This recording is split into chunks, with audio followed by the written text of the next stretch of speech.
Thrustmaster. 2500. 31.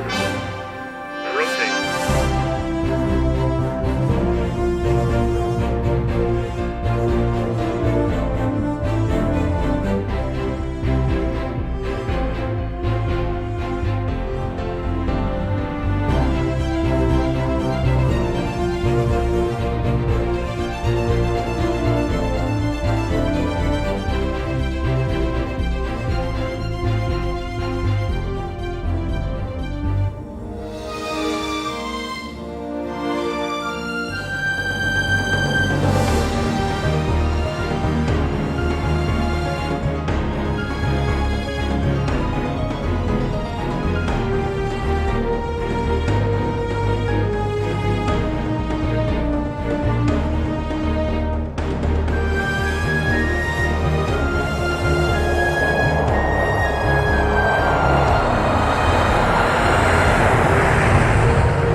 Hello, what is going on, everybody? Good to see you back here on the channel. It's only been 374 years since the last time we could go live. Well, I thought I'd show you guys a little sneak peek of what I've been doing here in the background today and getting ready for this stream.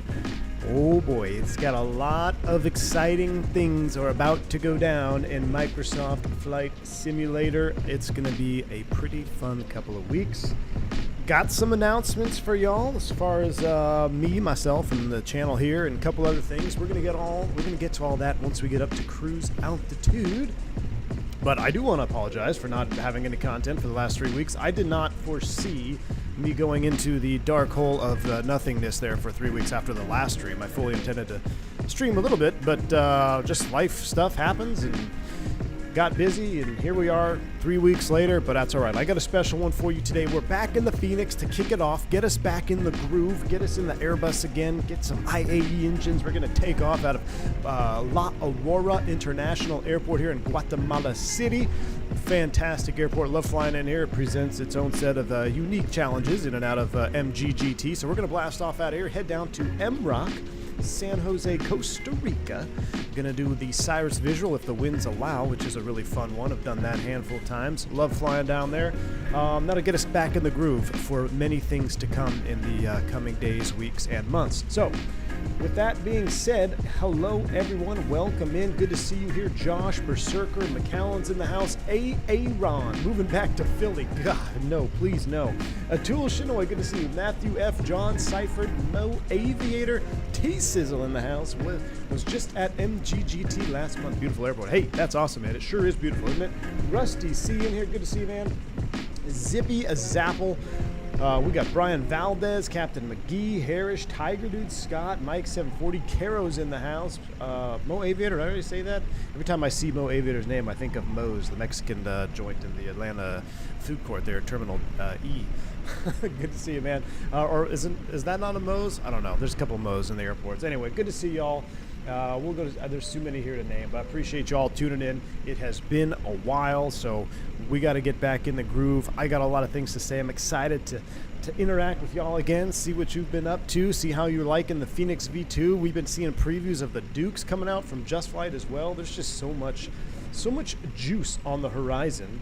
That it's just a very, very exciting time. So, X-Plane when, Captain? Atul. So, man, kind of I don't know if it's a funny story, but Tolis had asked me and several other content creators if we were going to stream during the 1 year anniversary of the 320 Neo, and I was all gung-ho ready to go. I had my months confused. I thought it was going to be in the month after this one. I thought they were talking about next month. Turned out to be this month, which I was flying, real life flying.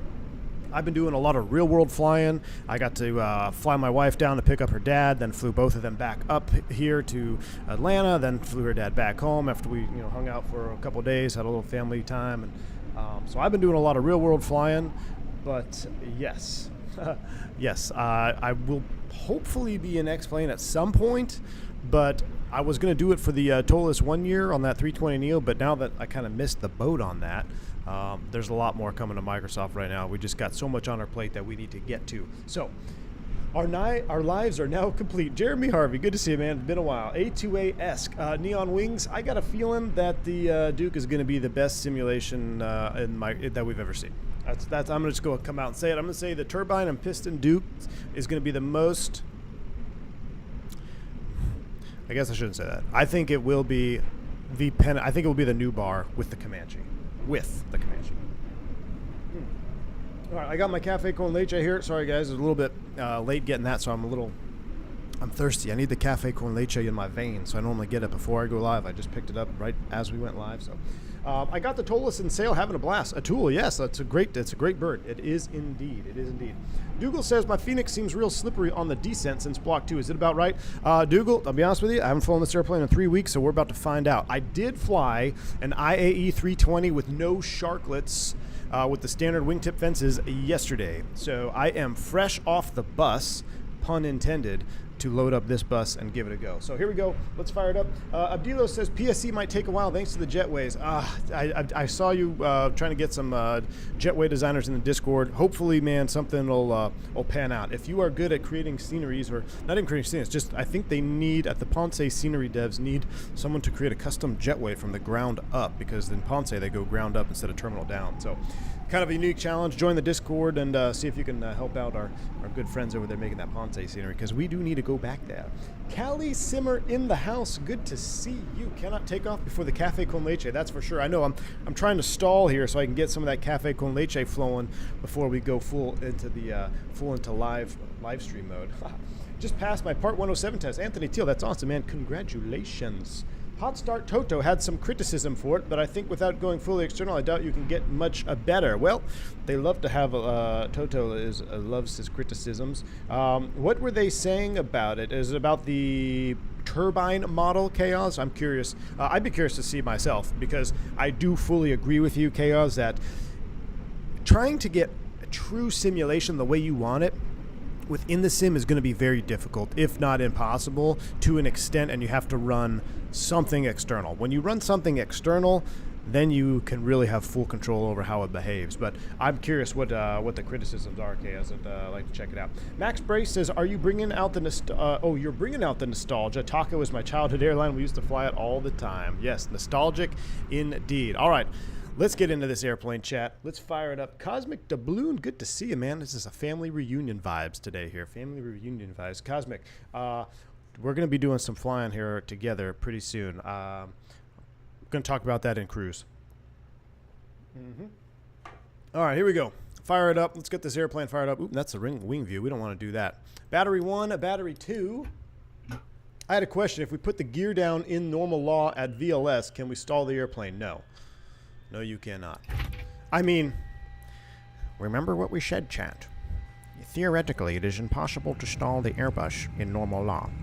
Keyword there is theoretically. As a good pilot and an aware pilot, you are to be aware of the fact that anything can happen at any given time. So even though the flight control laws and protections and stabilities are in place to prevent a stall in normal law, it is possible, although very unlikely. Chaos, thanks. I'll check it out, my man. I'll check it out. Yeah, Cosmic, F4 time, my friend. F4 time, Cosmic. I'm excited, man. I don't know how long it'll last. I'll get to that, and Cosmic is trying to get me to jump the gun here and all my announcement stuff. But anyway, smash the like button. Yes, smash the like button as we fire up the flight warning computer here on this Airbus. Make sure you do hit that like button, chat. YouTube does not like it when you take breaks from creating content. Content is king in the YouTube world.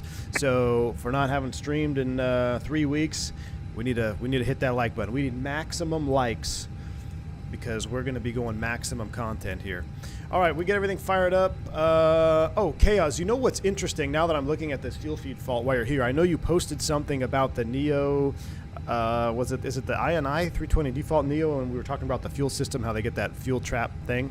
So 2 days ago, wrong side here, always interrupting me as always. I'm just kidding. Glad you're doing good. Had a 30-hour workday yesterday. Ooh. 22 job interviews, then rolled into a new 321 Neo after. Oh my goodness. Had to de-exit after my DX banged out fatigue, but it went perfectly, which happens rarely with international. Wrong side sim making the world go round with the A321 Neo deliveries. Wrong side, appreciate the support, man. Massive $20 super chat, dude. Very kind of you. You were working? Yeah, man, I was working yesterday. I'm working tomorrow and Saturday as well, so you're going to be around. But thank you so much, man, for the support. 22 interviews, goodness. If you haven't already, check out Wrong Side Sim. He does make the world go round in the aircraft delivery world, especially for me. Thank you, man. Appreciate you. Chaos, yes. The fuel situation that we were talking about in Discord, where when the outer tank, when the tip tanks open up and you get that ECAM and all that, we actually, while I've seen it before, I haven't seen it in many moons, but I saw it yesterday. We hit that 1550 pounds or whatever it is in the tip tanks, or 1500, whatever it is, triggered the tip tanks to open, and then we got the low fuel, or left wing tank low fuel, and we got the fuel trap for a minute, and it took a while to sort itself out. It was an old classic 320 though that gave us the issue. I don't think I've ever seen that happen on the Neos, and I actually, I know some of the Neos. No, that's a good. The Neos do have the tip tanks too, because some of them we have like whatever. I think there's like 4 or 5 different fuel layouts you can have in the Airbus, and we have all of them. So I get confused until I actually pull up the fuel page to actually see what type of fuel tank layout we have on that particular tail number. But it's just weird because we were talking about it in the Discord, and then I saw it happen yesterday. I'm like, oh, well, I guess it does happen every now and then. But it was a classic 320, an old one too, that also had a bunch of other issues and gremlins. You talk about airplane not following the flight director, that was pretty wild. But anyway, we haven't even started up this airplane yet. We got to get going here. Let's go ahead and run through our flows. We're going to go cruise supply oxygen on ground control CVR test. Caleb W, what's up, man? Good to see you, dude. We're going to go Captain Pers. Captain, we're going to get the ADers into align mode. We'll put you up there like so. TTO to 6. Beautiful. Strobes to auto. Nav position 1. I did see... This is like mini FCU and Wing FCU. Everybody is dropping FCUs and glare shields now. Now since I'm an Airbus fan, I absolutely love it. The more the merrier. Send them all. And if you're a developer of one of those, console things, FCUs, you want to send them out for testing, I am fully willing and able to test any and all products. I am a mini FCU fan. I do have mini FCU running, but I did see mini FCU is going to be making the mini overhead light panel, which...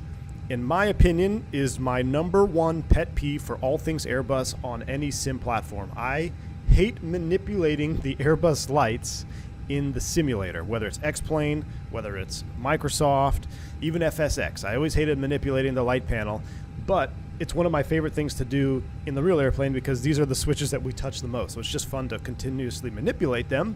But in the sim, especially when you're in your seat and you got to look up here, it can make it kind of And I know people have Stream Deck stuff and all that, but I want to actually move a real switch. So I am excited for that. Hopefully they bring that out sooner than later. But with that aside, let's go ahead and continue. Seatbelts off, auto arm the emergency exit lights. We know our batteries will fail the test. We'll go ahead and do a fire engine test 1. Fire engine test 2. Mini radio stack. Jeremy, I would love that as well, but I will still prefer the lights over the mini radio stack. Yes, but that's a close second, Jeremy. You're absolutely right. We've got, what do we got going on here? Now, speaking of fuel chaos, we've got nothing in the tip tanks. We got to call the fuel truck. Hopefully, they'll come fix our situation. Let's come down here. We're going to FMGC initialize. I updated my nav database. Right, so let's go here. Look at that. Thank you, courtesy of Christy Ionscu. We've got that updated, ready to go. We'll clear out that ECAM. I'm going to go here and pull out some weather. We'll go here, AOC menu, weather request, and we're departing La Aurora. First time, I think I told y'all, the first time I ever flew into La Aurora. It was at minimum, circling VOR approach, and our alternate on the way down there was covered in an ash cloud because a volcano erupted. Pretty wild first experience going into La Aurora. But it is a beautiful airport. Been here a handful of times since. Captain, did you see the Wingflex FCU? Rubes? No, I have no idea what you're talking about. That sounds interesting. I think you're trolling me, though. Mini entire A320 Neo. That wouldn't be a bad idea. All right, Taka is TAI, right? TAI 357. Cost index, we're going 99. Cruise flight level, I don't know what I filed, but we're going to go ahead and put in here. What do we got? Let's put 350. Is Bill here? Let me know which direction we're going. All right, we're going to let it do its full alignment. Now, I heard the wind ripping out there, so let's take a look at what the actual wind conditions are, because that could play a role in our departure for sure. 360 at 16, goodness. 360 at 16, so departures, we're going to blast off of a runway 2, and let's take a look at our actual flight plan. So come over here, and you know what I need to do? I need to go, first and foremost, we need to go settings. EFB brightness needs to come all the way up. Thank you, thank you. Love that background. Navigraph, please stay synced. Was it synced still? Yes. Just because I haven't flown it in so long. All right, 10-9, we'll star that. We're going to blast off runway 02. Departure, we filed we didn't actually file a departure procedure. Really? That's suspect. Runway 02 RNAV. Now, I guess it's not suspect because we're going to be on the 02 RNAVs. And our first fix is Aurora. Well, that doesn't seem legit. How did we not file a... I don't believe that we didn't file. Let me go back to SimBrief here. Give me a second. Let me pull out the old SimBrief. So maybe it just doesn't pull up here. Josh FSD, thank you for gifting 5 members to the channel, man. Appreciate you. If you pick up a membership from Josh FSD, make sure you say thank you. Very, very kind of you, sir. View PDF. Oh, I gotta download. Oh my gosh, why does this do this? I don't know what I did. Now every time I try to view my flight plan, I have to download it and open Adobe. It's so annoying. Aurora radio check. We got you loud and clear. Meow. And then it crashed. Now I can't even view it. What the hell?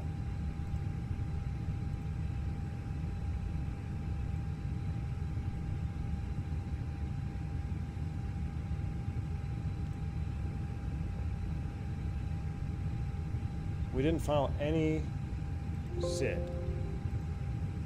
Okay. Uh-oh.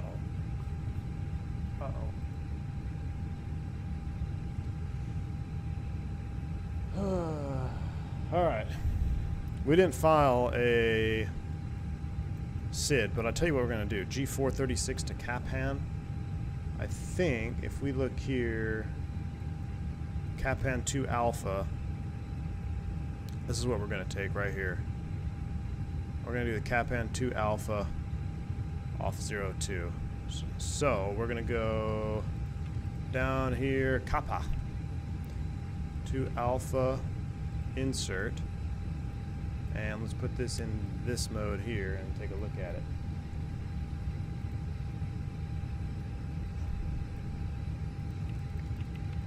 That works. That works perfectly. All right, good.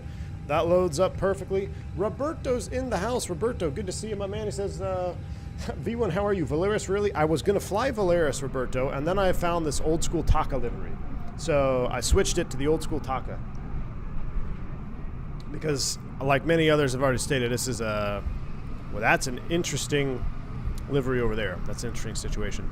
But I do like this old school livery. Nostalgic.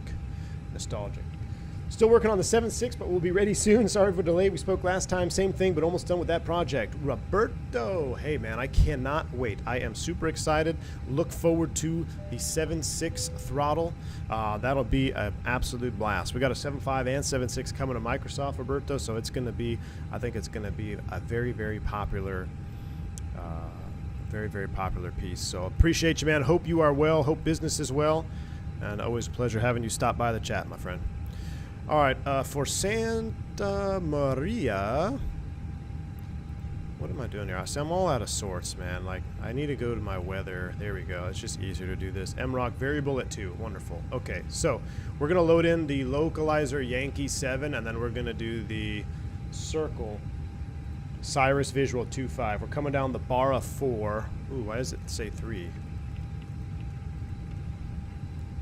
Barra 3 Lima? Barra 3 Charlie. Now we got to go back over here. There are professional streamers available elsewhere. You flew this plane, Roberto? You flew? Well, hey, man. Fantastic. Absolutely fantastic. We're coming off of L, Liberia, so we need to do the L transition one. So that's actually going to be Barra 3 Lima, L, insert. That's what we need. Done. Done. Yeah, and then we'll do the Circle 2.5, Roberto. Heck yeah. McKellen says, worth the wait. Nav data is still outdated, by the way. Really? Oh, because the Fenix is its own, isn't it? I totally forgot. I think I thought I did outside the sim. Did I? Hold on. Is it aircraft status? January, February, March 20th. Oh, that's 8 days out of date. It's close enough. Oh, I didn't know you flew for Taka for 10 years, Roberto. That's crazy, man. Well, hopefully I do good, and I don't embarrass the Taka reputation on this departure. All right, we're all set up. Now, I do have an interesting problem here. I thought Mini FCU worked fully compatible now with the new firmware. I flashed my firmware. I'm not seeing the digits, but it is working, so oh well. We'll just leave it as is. You know what we forgot to do as well, chat? We need to get everybody loaded up. GSX is going to come do their thing. Let's go ahead and we'll wait for the refueling truck to show up before we do any of that as well. Our box is pretty much ready to go. We got to do our secondary. We're going to load in a non-realistic secondary without the complex single engine, and we're just going to pretend that doesn't we don't have any issues. Do ILS Zulu 02 come back in here? No star. Secondary perf I did fractal. Well, I did the firmware flash. Vehicles are on their way. Like you're supposed to do the firmware flash, right? I did it, but I think it tells me what version I'm running, right? Let me see. If I pull up my mini FCU, oh, it still says I'm on 0.0.12. That's not the right one. Man. See, I was elected to stream, not to read. It's too confusing. Plug and play. Let it make it work. Why is it not working? Uninstalling. Magic Barrel Ref Key 1024. We'll set it this way since we're at Taka. Progress page, MGGT. Perf data. Please don't load aircraft until the fuel truck Alright, fuel arrives truck is to here, do it. and they're going to do their thing. The firmware is one thing. You also need the mini Cockware software updated, because the software takes care of the interaction with the sim. Oh, no, you would have to update their software and then update the firmware. Well, where do you update the software from? Unacceptable. Unacceptable. Wrong side says Moby Flight works yours perfectly. I know it works with everyone's perfectly now, but I didn't have time to read all those manuals. Full gamer mode in effect. Updates overrated. At least I remembered. I tried, John. I was like, oh yeah, I heard that it's working. And I did the... I thought all I had to do was change the firmware, get that changed up. The tap landed with the nose gear. Oh, Lilo Pilot. We'll talk about that. I saw that. That one was wild. That, what was that? That was a 321? Was it a 321? Or that landing was crazy. Fractality says, don't tell me I'm not on the FCU hype train.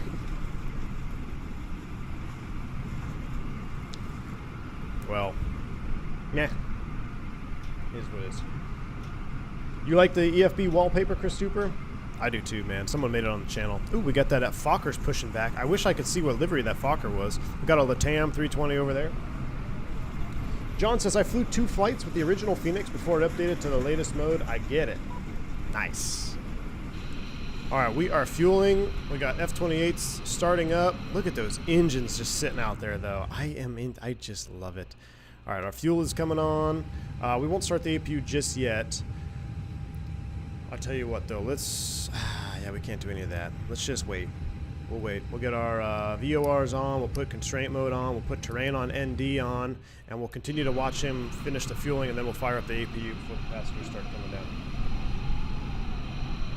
You think I read those? The profile comes with a quick readme on how to install. What profile? You have to download profiles now?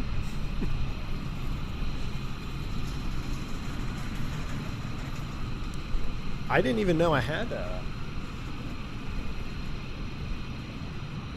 Is it something I could do... Is it something I could do in the sim without restarting my sim? You'll be going to Madeira next month with TAP? George Curious?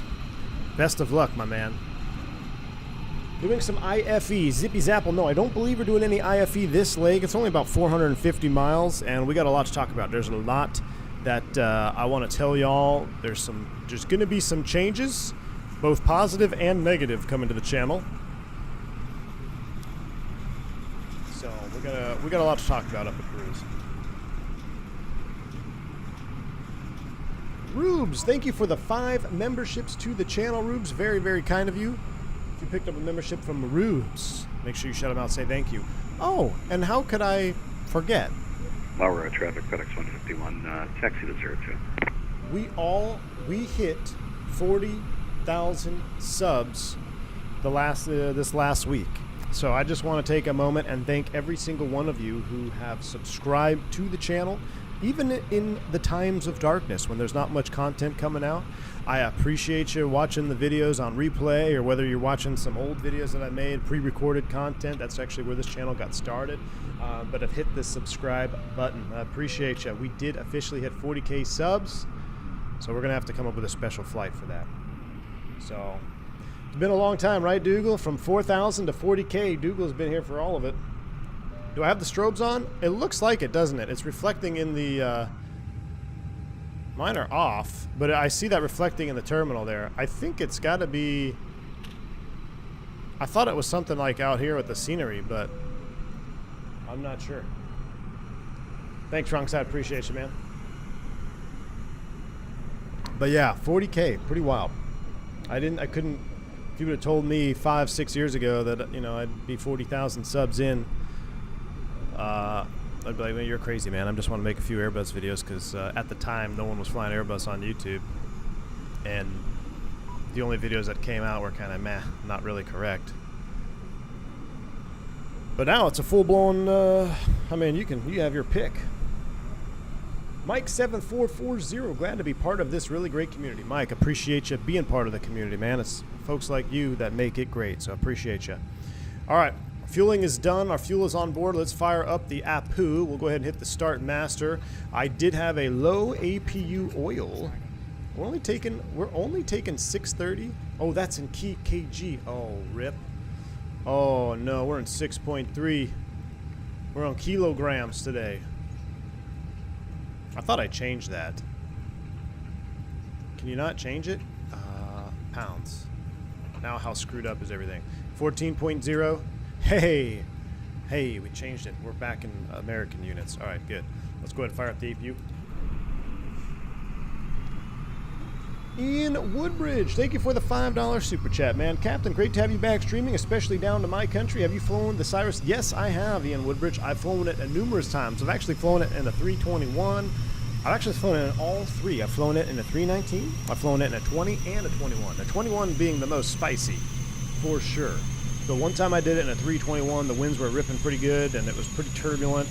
And we'll talk about that. The whole Cyrus visual procedure, there are some things we'll talk about, you know, like using selected speed and all that, and why you should do it that way. It does look like my strobe is flashing, doesn't it? That's kind of weird. But yeah, Woodbridge, thank you so much for the $5 super chat. Appreciate you. All right, our APU is up and running. We'll start the chrono, give it 5 minutes, and then we will put on the bleed. We forgot to uncage the standby. Update for the mini FCU software. Should be able to do it while in sim. Oh boy. Do we do it, chat? Do we click on a link that Chaos posted and see if it let me see. I thought I had this. Chaos. Let me see. Oh, I just downloaded. Yeah, I have this. Chaos is trying to sabotage the stream, chat. Attempting. Wow, 40,000 subs. Congratulations. More cafe con leche for you. And an incoming podcast for us. I think things spoke too soon. Oh well, I finished one. Lol JK. Congrats, Captain. Callie Simmer, thank you so much for the $20 bank angle check. Incoming podcast, I'll tell you, I'm going to let you in on a little secret, Callie Simmer. It is coming down the pipe very soon, and this time I actually mean it. And it's coming sooner than later, and you're going to be seeing a lot of me here pretty soon. So, Kelly Simmer, thank you so much for your continued support. Very kind. And yes, that's going into the Callie Simmer Cafe Con Leche Fund. Very much appreciated. Thank you so much. I should scroll. What is Shaq? Shaq's here? What did Shaq say? Where's Shaq at?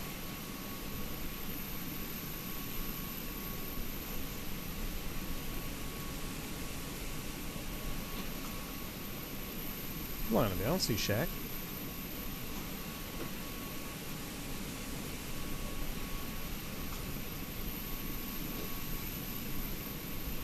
If the sim crashes, we know who to blame. Zippy Zackable, thank you so much for the $8 membership, chat, dude. Appreciate you. 8 months of track miles and long approaches. I know, Zippy Zapple. You and your 8-mile finals, my man. Thank you for the support. Velociraptor in the house also. Thank you for the 16-month membership milestone, chat. Glad to have you back in Flight Sim Saddle. Velociraptor, we are back in the saddle, my friend. I am back in the saddle. Appreciate your support for 16 months as well, dude. Very, very kind. Oh, there it is. I'm over here looking for Shaqs. I had my first pan ECU failure. Really? Well, I'm going to need to have a podcast from Mr. Shaq Oatmeal to hear about that situation. I'm sure you handled it just fine, my man. Seeing a lot of V1 charity swimsuit calendar then, Steven. You wish. Tell me where we're going and I'll get to work. Jeremy, oh, you talking about like tour? So we'll probably do the 45K tour like we always do because we do it kind of off. The last one was at 35K. I want to do something. We'll do a special flight or a special. Oh, you know what? No, I already know what I want to do for 40K. We're going to do a 40K special flight. I don't know which aircraft we're going to do yet, but we're going to revisit Kai Tech. I kind of want to do it in the 748, but I wouldn't mind doing it in the 777 either. You know, I feel like we didn't do the Asia tour enough justice when we flew it because we were still heavily in X-plane. And I think it would be, you know, we could maybe do a mini tour back in Asia. But we are going to do Kai Tech. All right, we got a FedEx departing off 02. Let's take a look. He should be blasting. Say aircraft type. 146-300. Okay, we got a 146-300 about to blast off here off 02. We'll keep an eye out for him. It has to have 4 engines. Ooh, 380. Could you do the turn on the 380? I don't know. How do people find the time to watch these streams midday? I'm studying for an exam. I have in 3 hours. Low key, getting distracted now. Jake, well, welcome aboard, man. Welcome to the distraction station. Kai Tech mini tour, plenty of fights within 5 hours of there. Steven, that's exactly, yeah, that's what it was. That's what we're doing. We're going to do some Kai Tech mini tour. If you could do it on the 7.4, why not the A380? I don't see why you couldn't do it on 380. It obviously wouldn't be historically correct. Oh yeah, we've done Aviator Nick. We did Kai Tech in the Felis 747-200, and I still think to this day it's one of the most underrated streams that we ever did. It's one of the most underrated approaches because it was absolutely perfect weather. It was like this light rain, some scattered clouds. There's that United blasting off. So if you haven't seen it, look back at it and go see if you can find it in the channel. We flew it in the we flew Cathay. It was a Cathay Pacific livery going into Kai Tech on the 7.4 Felis. Phenomenal, and I want to redo that in Microsoft. I think it'd be a lot of fun. Kanopi, thank you for the €6 donation, man. Appreciate you. Congrats on 40K, Captain. And always, whenever you're not streaming, I just scroll back your older streams and watch the classics. Go V1. Hey, Kanopi, thank you so much for the support, continued support here on the channel, and that's very, very kind. They're going to have a lot of content to watch here pretty soon. All right, it's been more than 3 minutes. APU bleed is coming on. We're going to just go ahead and disconnect the GPU. Let's make sure everything else is ready to go. We don't need our LS push buttons on. We're going to set our top altitude. We're going to roll it all the way up to 340. I don't know if we'll be able to get 34. Cruise is 35. We'll set 35. That's what we'll put in there for now. We do have a message to read. We'll come in here. Atsu AOC. Received messages. Load sheet will accept you. Good deal. Go back to the init B. We're waiting for it to finish loading. And then we're getting out of here, chat. We're getting out of here. That's coming off. I'll have to turn up the sim. I just had the sim turned down for outside view just because there's a lot going on out here. Oh, but you can see the passengers boarding down the jet buoy. That's really cool. I have seen the 380 sneak peek and I'm very excited for it. It looks awesome.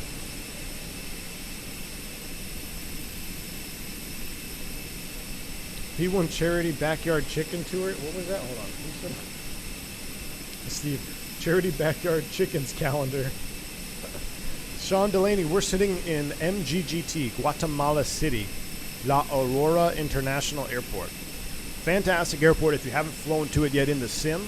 I've done a stream in here a couple times kind of showing you the different approaches. There is an approach in here. I think it's that circle. I think it actually is landing 02. You just got to be careful you're at the proper speeds when you make your turn to final, because if you're not, you'll exceed the DME restriction. But if you haven't flown into MGGT, I highly recommend giving it a shot because it's a beautiful approach. It's scenic. You're up in the mountains. It's kind of sitting in a bowl, so you got high terrain all around you.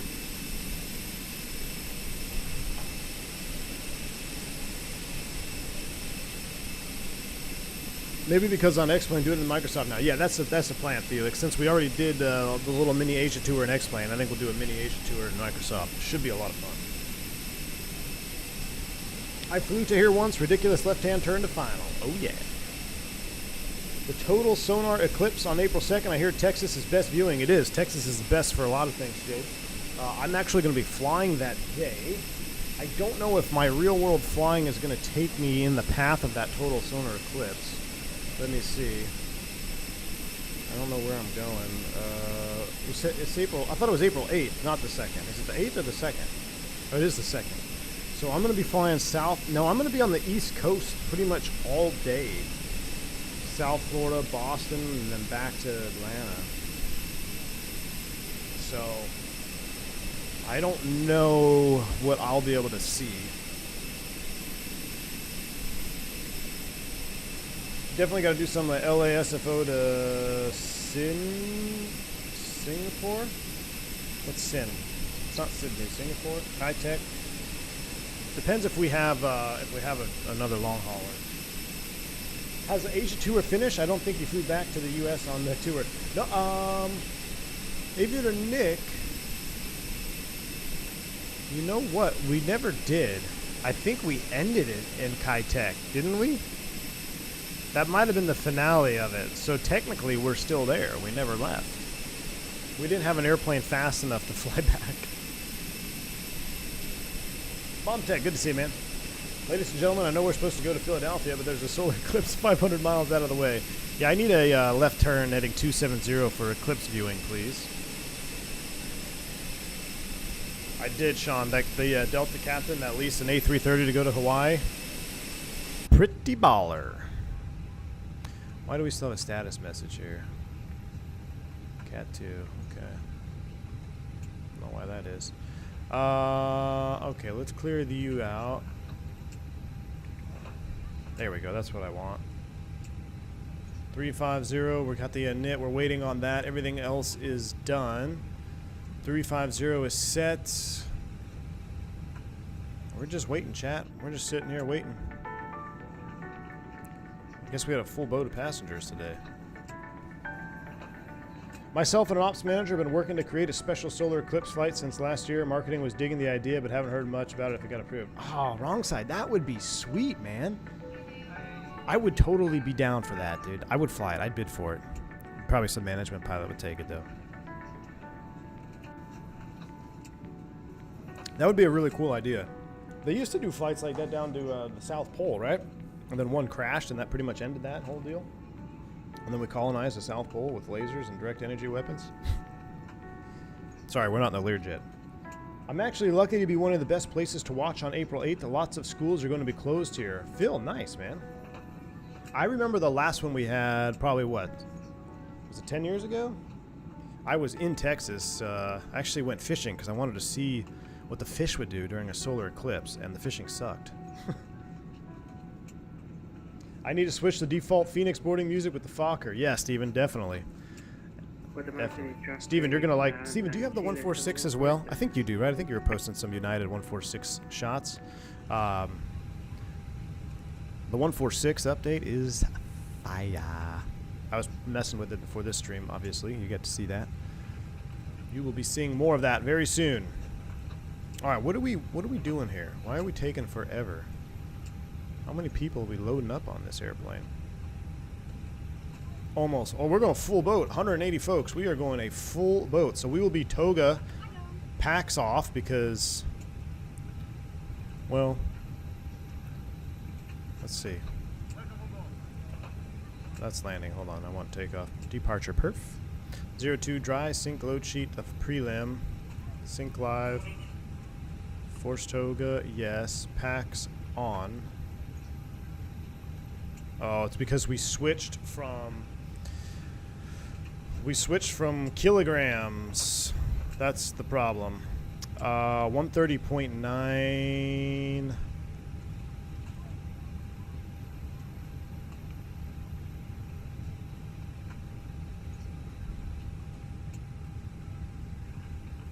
$144.7. Let me see here. It's because we switched to kilograms.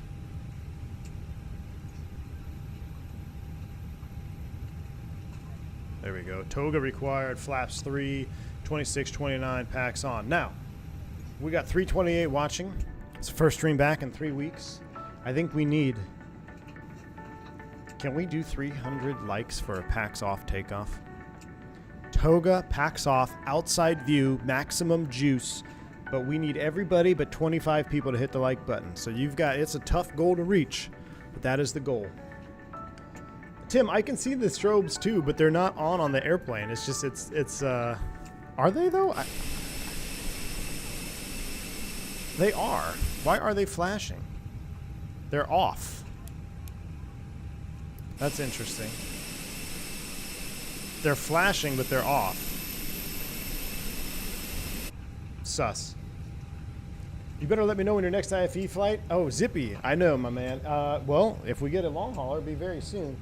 I'll tell you what, it's probably going to happen soon, Zippy. We're going to do some IFE soon. There was a new Green Dot video released. I haven't watched it yet. It was on a 727, though. I think it set your current ZFW and CG to the McDo, not your plan. Yeah, I'm gonna resend it when we're all done. We're all done boarding. There he goes. All right, let's go back. Let's go here. Let's go mass and balance. Let's send to McDo. So we have 134.5, 30.7. Takeoff weight is 148.0. So now we'll come here. Sync the final. There we go. Sync the live. Toga packs on. Calculate that. 31, 31, 35. Flap 3. Hiya. Flap 2. We'll do a flap 2 out of here. Alright, flap 2 is set. Anti-ice off, packs on. If we hit, and I don't think that's going to change the numbers, no. So we're going to go ahead and send this to McDo. 33, 35, 37, flap 2. So perf data, 35, 35, 37, flap 2, down 0.3. Ladies and gentlemen, let's get out of here. So all we need to do is, actually, we don't even need that. We'll just put this on Navigraph. We'll leave it up at our MGGT. Ground charts, 10-9. And let's go. Beacon lights on.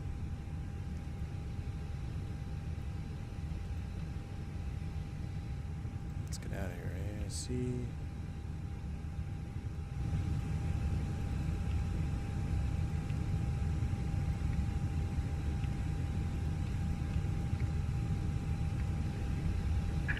Hello, Captain. We are ready for pushback.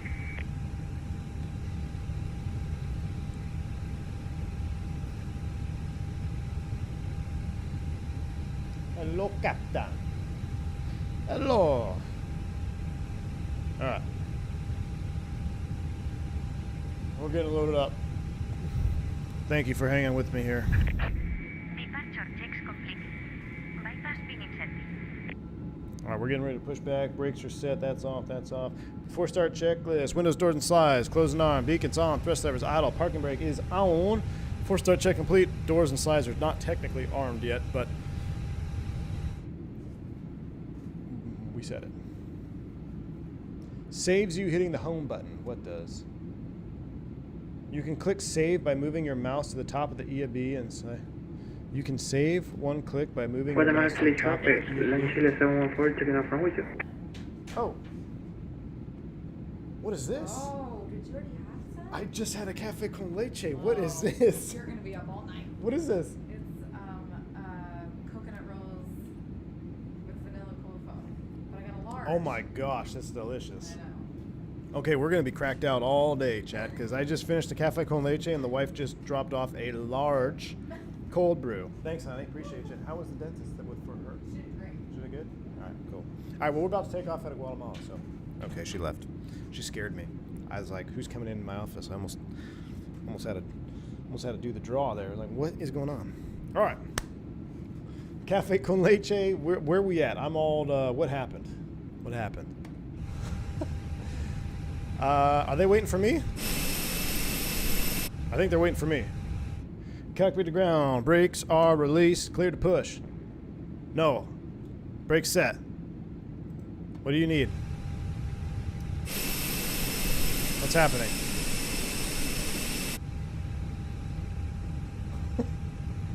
Miss V1 is the MVP. No, she really is. She really is.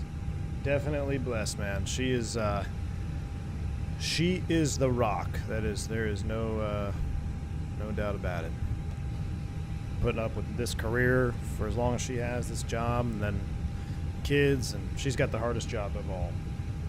Cockpit from ground, release parking brake. All right. Cockpit to ground, brakes released, clear to push.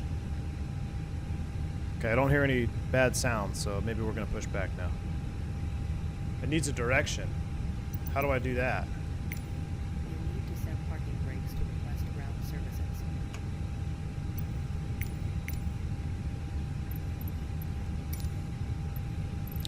Nose left, tail right. Thank you, whoever said that. Release parking brake. Copy that. Brakes are released. You're clear to push. Before you release the brakes, make sure that you're in the green. Start that way. We're not in the green, chat. We're not in the green. What do? We need to fix this. We need to fix this. So, what do we do to get our triple indicators up in the green, or the accumulator pressure? Accumulator pressure is not in the green, chat. So, real world situation. Yellow electric bump comes on. You're totally fine to do it because the beacon is on. They know what's going on. They're actually towing the aircraft. There's our accumulator pressure. That only happened. You want to know why that happened? That was in the green before we pushed back. Do you know why? Do you know why it was not in the green as we pushed back? Because I cycled the parking brake like 3 times there at the gate trying to get GSX to work. So we were using that accumulator. That is why that's part of your real world pre-flight, not pre-flight, but like captain pre-push check. Come down here, brakes released. I check here, triple indicators are indicating 0 and that the accumulator is in the green, not just the handle position. This is just a handle position. These things fail, switches fail. So you want to verify with the triple indicator. That's your really only your true indication of what's going on with the brake. So that's where your eyes should go. Brakes released, eyes come here, clear to push. Yep. All who said yellow electric pump. See, we're educational. This is an edumacational channel. We are at 231 likes. We are only 70 likes away from a PAX off max Toga takeoff at 5,000 foot field elevation with an outside air temp of 22. Somebody who is really smart, check. Are you still here? Somebody do the density altitude calculation for me, please. We are at 22C, field elevation of 5,000 feet. Altimeter is 1024 QNH or 3024. I want to know what the density altitude is. It's probably got to be around 8,000 feet, I would guess. Maybe higher. Maybe 8,500 feet. Reset parking brake. Cockpit to ground. Brakes are set. Not quite where I want it. The brakes are set. Clear to disconnect. Show me the pin out front. There she goes. We're going to start them up. Team cracked out on caffeine. Nabil, or caffeine. Dude, Nabil, I'm going to have to be careful not to drink this other coffee. I don't want to have issues. Unlocking here. All right, ignition mode to ignition start. APU bleed is on. Let's start this first one up from outside because it is really juicy. First one from outside, second one from inside. Starting engine 1. Whoa. Whoa, I almost started engine 1 first, or engine 2 first.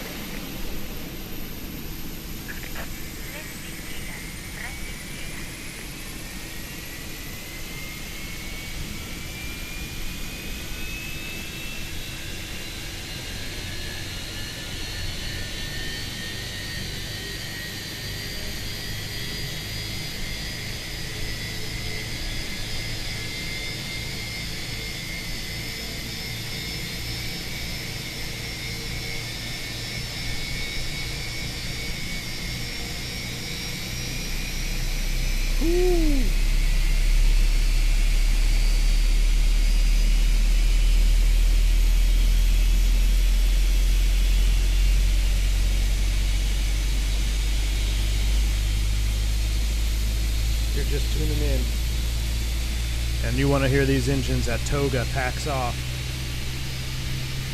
Make sure you hit that like button, because I really want to hear these puppies go max thrust at 8,000 feet. Oh, it's only 6,700? All right. I thought it'd be higher. Well, I guess 22. Well, yeah, it's only what's ISA plus a few. Oh yeah. I tell you what, let's watch the second one. We'll go ahead and start two. Let's watch the EGT on this one. Let's see where we temp out at, because we are almost 7,000 foot density altitude, 6,700 feet. Thank you, gentlemen. Let's take a look at what our how our EGT is up here high. No, it's not really hot and high. If it was 32, then it'd probably be. I wonder what the density altitude would be if it was 32 C. It's still relatively cool. 22 is not that hot. Got ahead of myself. I think in my mind I was thinking 32 C.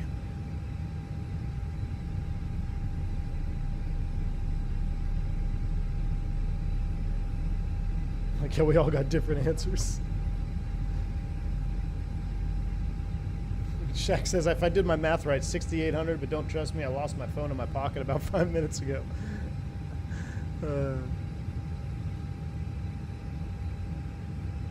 32C would be closer to 8,000. Yeah. 32 would be 78, 76. That makes sense. That's where my head was. Yeah, 22 is a nice summer day, Chaos, you're right. Yeah, 25 is 75 Fahrenheit, so yeah, it's cool, actually. Avail 513 on the temp out. Ooh, buddy. Look at those beautiful engines out there. At 32C, it would be 78, 76. Okay, that's what okay, yep. Makes sense. Boom, boom. We're doing a flap at deux.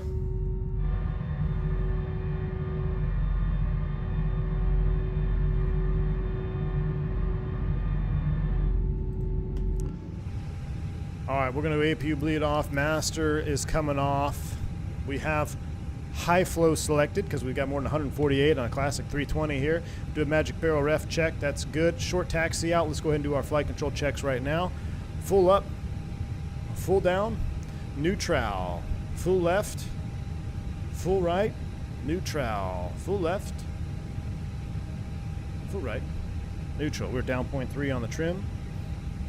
Remember, that's not how you set it in real life, but that's how we do it in Sim World. Everything else looks good. We are ready to go. Aurora traffic, Taka 357, taxi on 02. Aurora.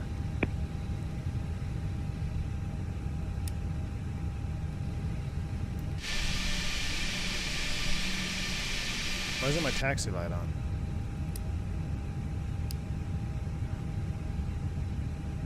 What's going on with my lights? Why aren't our seatbelts on? That's weird. Did our taxi light burn out? Is our taxi light on MEL?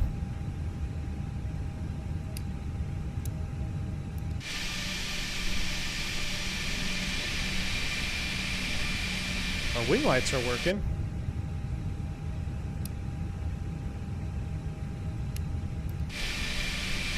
Our turn-off light is working. Our turn-off lights are working. Everything's working. What about the takeoff? Okay, so off. Nothing. Taxi. Nothing. Takeoff. Nothing. Okay, so we'll leave those on MEL. Let's extend these. We'll extend our landing lights.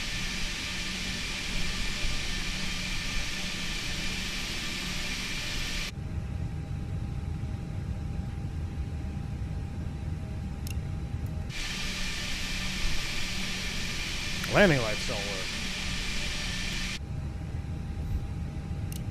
That's sus. Dave VFR. Send a message to maintenance. Let's get out of here. All right, we're going to ghost mode. Brakes released. 22 likes away from a PAX off takeoff. Go ahead and smash that like button, chat. Here we go. We're going ghost mode. 02. Maybe that's why this airline's out of business. Actually, no. Isn't Taka... Didn't they get bought by Avianca? Avianca, right? Did I pop a few... Oh, that's a good point. It wouldn't be... Well, let's check, chat. What the hell? Let's check. Let's go ahead and set the brake. Let's take a look. I'm curious. I don't know where a landing light breaker would be, but let's just check them all. I don't think it's up here. Lighting. This is cabin. I need to like see it from this view. There we go. Makes it a lot easier. No, not there. So let's come over here.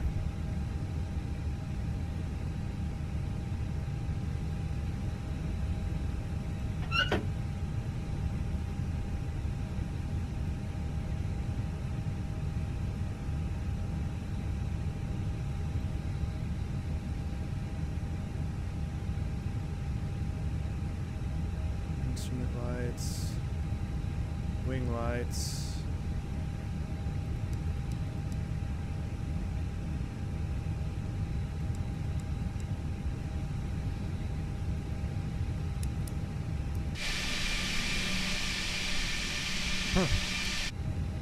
No lights. That's alright. We got them on MEL. Brakes released. Let's keep going. That is sus. I wonder, could it be, someone said something about the livery. Could it be a livery issue? It was there on the bottom of the 121 VU? Well, no, I already saw the lights. I already popped them. They're up here. They're all up there. External lights. They're all in. They're all there. So we reset them. It's alright. We're defer it. We're MEL. Good thing it's daytime. Exactly, Kelly Simmer. If I had $1 for every time I flew with no taxi light, I'd have probably $5.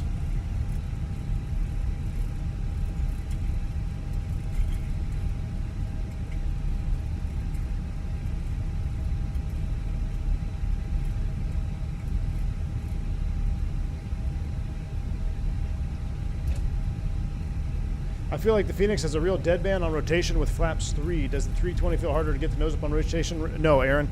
The beauty about the 320 is that in theory, when you set your THS for takeoff, they should all feel the same. They should all feel this. Every rotation should feel the same in theory. Can we fit down here? This is a tight one. It's probably in our books, like, use caution on a taxiway.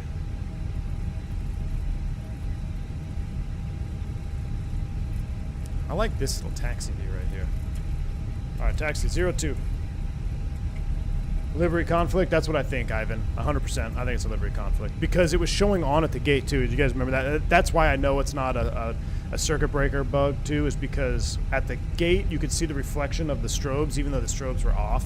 So it had to be a livery issue. Could be a... You know what? My honeycomb is plugged in, but it should be off, though. Oh gosh, as soon as I hit that, the flight attendants called me.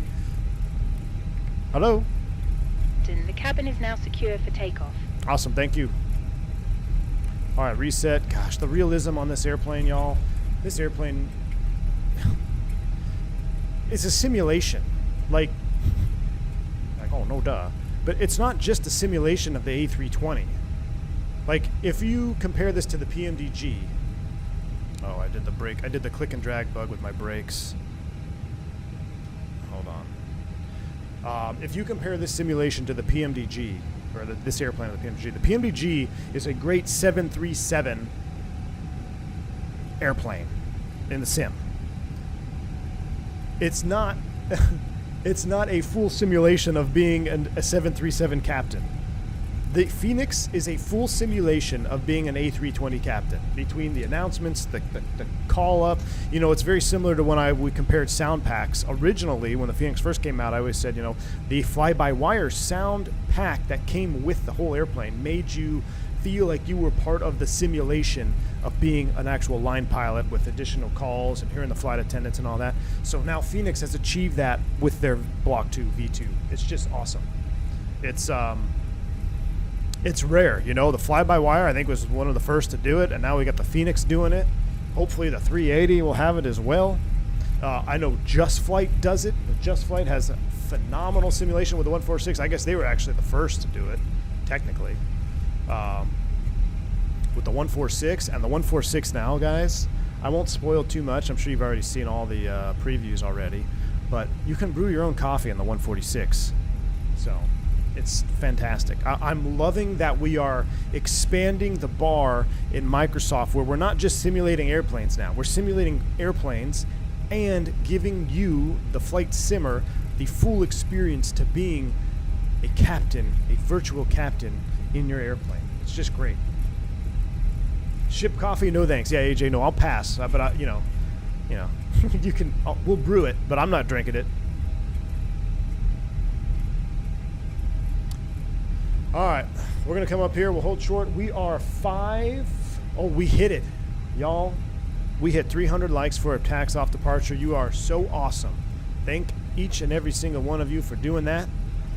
Our first stream back in 3 weeks. We have 300 likes. We're doing Toga packs off. Let's go ahead and set the airplane up. We'll stop right here. I don't want my wing to drag across that hold short line. All right, brakes are set. Our lights don't necessarily work, but let's just go ahead and get them all on. And packs, oh, wrong one. Pack 1, pack 2 are coming off. We're going to do it from outside view. I'm going to start the chrono to remind myself to turn the packs on. Let's go, chat. Roar traffic, Taka 357 departing runway 02 to the northeast. Roar traffic. Welcome to YouTube. Hey, look, the turnoff lights are working. I reset the breaker. Maybe, I don't know. We got gremlins. Oh, this is going to sound so juice when we go outside view. If you're a headphone user, I'm giving you a word of caution right now. It's going to be very, very loud. So just be Johnny on the spot with your volume adjustments. Because we're going Toga, packs off, outside view.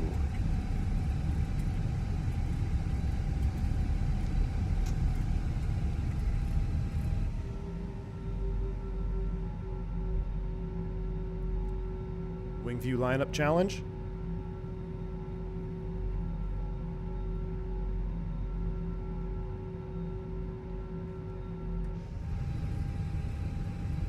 Pretty good, a little off center line. We'll straighten her out here. We'll put it, we'll pretend we're flying at night. We offset 5 feet to the right so we don't get landed on. All right, auto brakes max, takeoff config checked, packs off. That's coming up. I missed this flow here. The Phantom forgot to do his flow. Roar traffic, Taka 357 departing 02. Roar. Nose forward on the stick.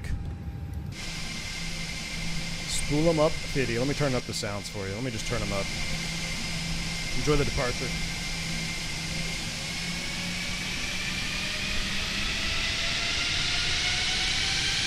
Yoga.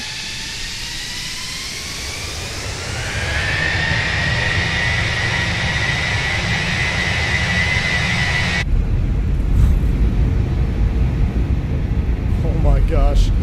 Toga SRS. Auto thrust bleu. Thrust set.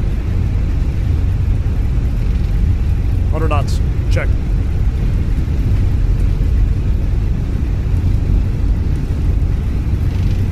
V1. Rotate.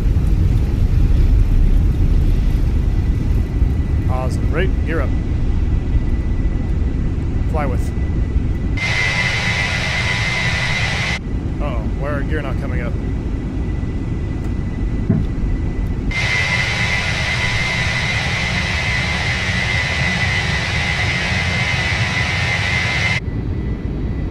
Alright, so the problem is my honeycomb. My honeycomb is causing the problem. We're about to stall it right there. Jeez. Lever climb, I'm definitely going to wait on that till we get positive. Trending here. There's MCT. Oh.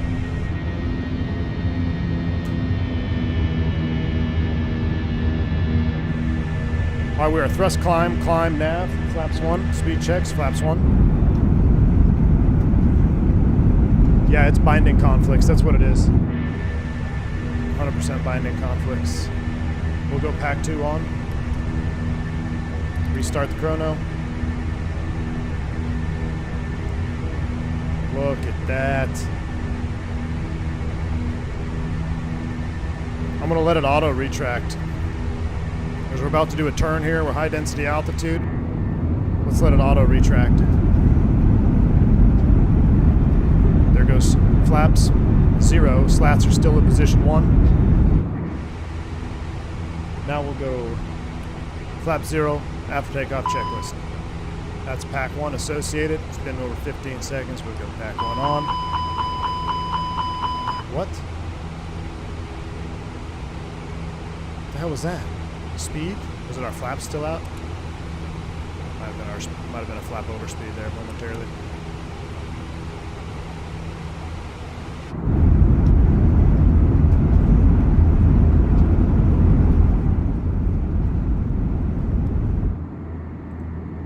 Goodness.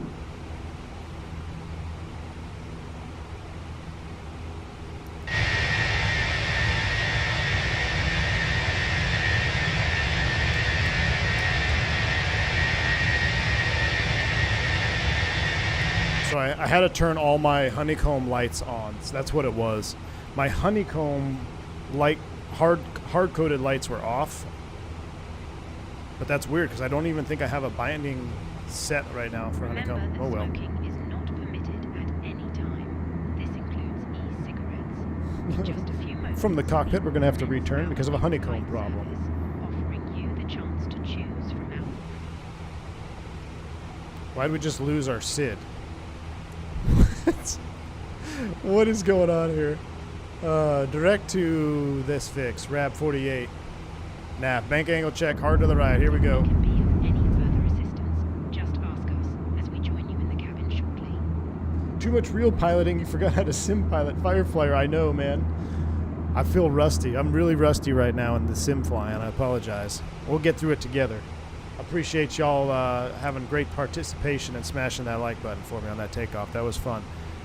Those engines, we were definitely ripping. All right, here goes 10 thou. Let's go ahead and do this. Now, I'm curious if I look outside now. Yep, they're all off. Okay, so it was a hardware binding, even though I didn't have anything bound. It's just, that's sus. Just hope honeycomb doesn't mess up the pro flare mode. Actually, Tyson, it does. That's why my landing was hard in MROC already. That's why we had a hard landing, because the pro flare mode was messed up because of my honeycomb.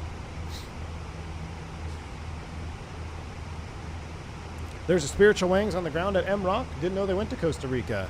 Yeah, Spiritual Wings flies down there too. All right, reset the chrono. We don't need you anymore. What a beautiful departure. This sim is looking so good. So glad to be back. Oh, I forgot to launch my dynamic LOD. I wonder what my LOD is sitting at. Oh well. Too late now, I guess. Looks fine to me. Looks pretty dang good to me. Just Flight 146 V2 update drops on Monday. Ooh, that's very exciting, Billy.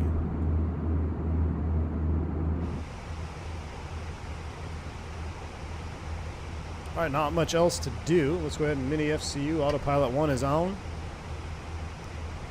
We'll go back to full screen cam here. Zoom it out a little bit.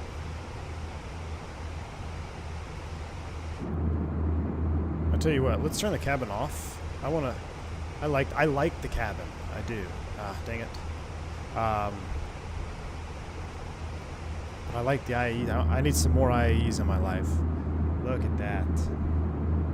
That's what I want to see. We'll get the cabin back on and cruise, but climb out.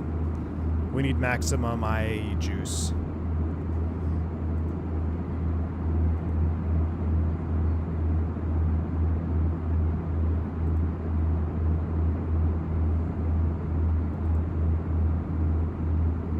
Are you going to attempt a landing with the birds flying on board? Gustavo. What's up, man?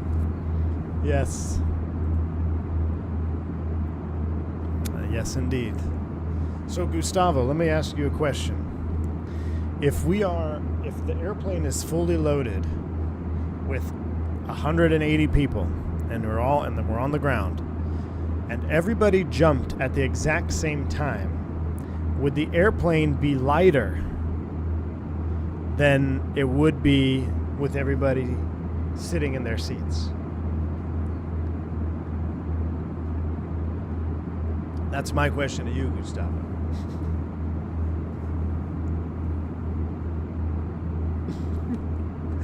Tyson, he didn't say no. He said, what did he say? I can't remember what the conversation went. I understand the fluid dynamics, but before air is a fluid, it's a gas. Before it's a fluid. I know it's the same technically, but if it wasn't its own thing as a gas, we wouldn't even have the word gas. We're not going down this rabbit hole again. But so what I'm questioning though, like if everyone jumped at the same time, I don't know. Because yeah, it would go down first, right? Because everyone's exerting a force on the airplane.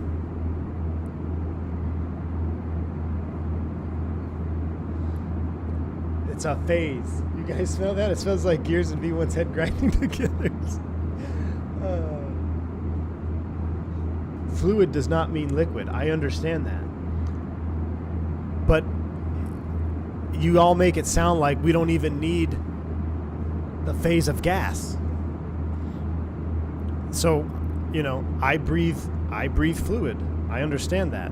But if you were to say I breathe fluid and drink water, or try to breathe water, it ain't gonna work out for you because we breathe a gas.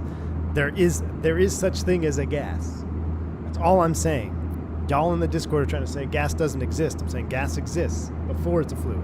Or, yeah, technically. Oh, Romulus is here. We're not doing this. We're not doing this conversation.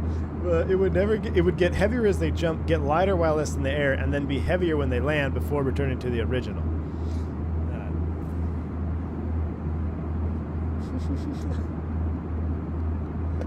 So Romulus, what if instead of jumping, this is my last question, instead of jumping, everybody started levitating? Would the airplane get lighter? And by levitating, I mean they're not flapping their arms. They literally, there's aliens above the airplane and everybody just starts levitating out of their seats. What would the airplane do? I had Taco Bell. I can verify gas exists. Birds aren't real. Birds, I know, they're not real. Birds are actually drones. If they all had jetpacks, it would actually blow down because the jetpack is making every force as an equal and opposite reaction. So I fully understand the birds. Should I do your taxes with piston tax or turbo tax? Captain Tango, good to see you, man. Stevens, well then the question is, what causes the levitation? Magic. Alien power, no effect. I can't. If they levitated, then yes, the plane would get lighter. Exactly. See, that's what I'm saying. Piston tax if you take off below 5K turbo above. If they levitated because they were full of helium, they would get lighter. If they levitated due to a jetpack, then no. Correct. I agree. See, Romulus and I, we're on the same page, Romulus. We're on the same page. We're on the same page. It does not, no matter what causes it. Oh, no. Here we go. We can't. We need to be in the Lear. We're going to be in the Lear again, y'all. I've been monitoring the Lear updates. We'll be flying it again soon. Life updates, we're going to talk about that here real soon. Let's get up to our cruise altitude. We're almost there. Hit the magic barrel ref key. STDs for you, me, and Romulus. We're all set up. We're going up to 350 because we got a lot to do. We got to not only go over life updates and channel updates, we also have to go over the Cirrus visual procedures. Now, did Fly Live stop working? Because if it does, I'm just going to can it until we're on approach, and then I'll restart it. If a plane is on a treadmill, oh no, here we go. Now, the thing with the treadmill on an airplane is the question itself is not physically possible. So it's dead there. Black Square Duke releasing beginning of April. Fireflyer, I couldn't be more excited, my man. I could not be more excited for that Black Square Duke. I've watched every Duke video on Just Flight probably twice. I've read the manual. I actually did read it. Fractality, if you're still here, I actually did read the Duke manual on my flight to Dallas the other day. I was sitting in the back with the wife, and it was like, they took my window seat away from me because they wanted me to sit next to my wife. So I'm like, well, now I'm sitting in an emergency exit row and I don't have a window. I guess I'll read the Black Square manual. David Ristis, thank you for the 5 gifted subs. Hey, Shaq Oatmeal has picked up a gifted sub. Fantastic. Mr. Brusset has as well. Excellent, excellent. Thank you so much, David. If you guys picked up a membership from David, make sure you say thank you. Appreciate you. Black Square's coming for A2A. They sure are, man. They sure are. It's insane. Black Square is basically one guy plus outsourced sounds. Yeah. Nick, I believe, is the Black Square dev, right? I think it's Nick. Nick or Jack? I think it's Nick. But yeah, awesome. Did you see the brutal 320 on the landing on the nose gear? Mike Jones, I did, man. And that, I don't know how that nose gear didn't collapse. My first impression, if I'm being completely honest, was I don't know how that nose gear did not collapse on that airplane. Do any of you know have a follow-up? Like, was there damage to it? In June, he'll be flying our level D sim at the new campus with the VP of Flight Ops. I'm hoping to sit right seat and we fly that off flight. If all goes well, maybe you'll enter the flight deck and you'll be sitting in your right seat, lol. Wrong side sim, my man. Thanks for another massive $20 bomb, dude. Appreciate you. Dude, can I come down there with you? I will, like, see if you can, how, that's awesome, man. I'm really happy that you get to do that. That's fantastic. If I could be there, I will be there. Like, even if I can sit in the jump seat, I'll fly down and I'll just be in the jump seat, man. I would love to see you take that on. That would be so cool. And you don't need to go with the VP of Flight Ops. He's like a 1,500-hour dude. Let me go. Let me go. I'll sit there. I actually don't even know who the VP of Flight Ops is. Isn't it the new person? I'm not sure. I have had zero communication with the new one, right? I might be confusing it with some other position, but wrong side. That's awesome, man. I hope, can you document it? I'm not sure. I would love to see your reaction, though, to the whole thing. Because I know you've been on the jump seat, you're hardcore simmer, and then now you actually get to be in the level D sim, and it's just going to up your experience even more. I'd be curious to see what your reactions are. It was an empty plane on relocation from the one that hit the nose gear. Wow. That's crazy.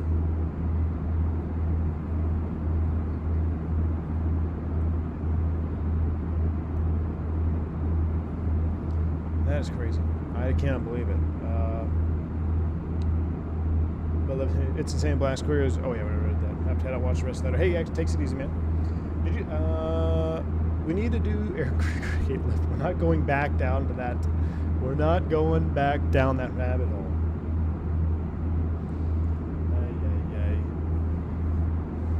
Let me see what I can work out with the new one, VP over at OCC2. It'll be my second time in. Oh, that's awesome, man. That's awesome. I'm late, but I'm here. Force Raptor, good to see you, my man. Good to see you. We're just getting ready to level off up here in cruise, and we got some stuff to tackle. 28 for 35. There's our ETP over there. A little behind the wing action. In front of the wing. There we go. That's a good shot right there. Bees don't fly, bees levitate. The catch is this: the airframe will transfer movement to that mass, and the mass will react accordingly. Oh my gosh. Here's a weird twist I found online. Your weight increases when you are in a vacuum, and now my head hurts. We can't do this. We cannot do this. We cannot do this. I'd rather have snakes on a plane. Only snakes. So I've actually flown a plane with bees. I've actually flown a plane with bees on it.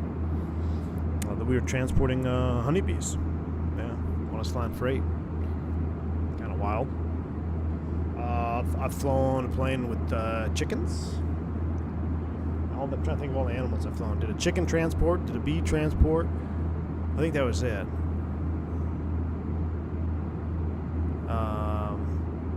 My buddy did one with I can't remember what bird it was. I want to say it was hummingbirds.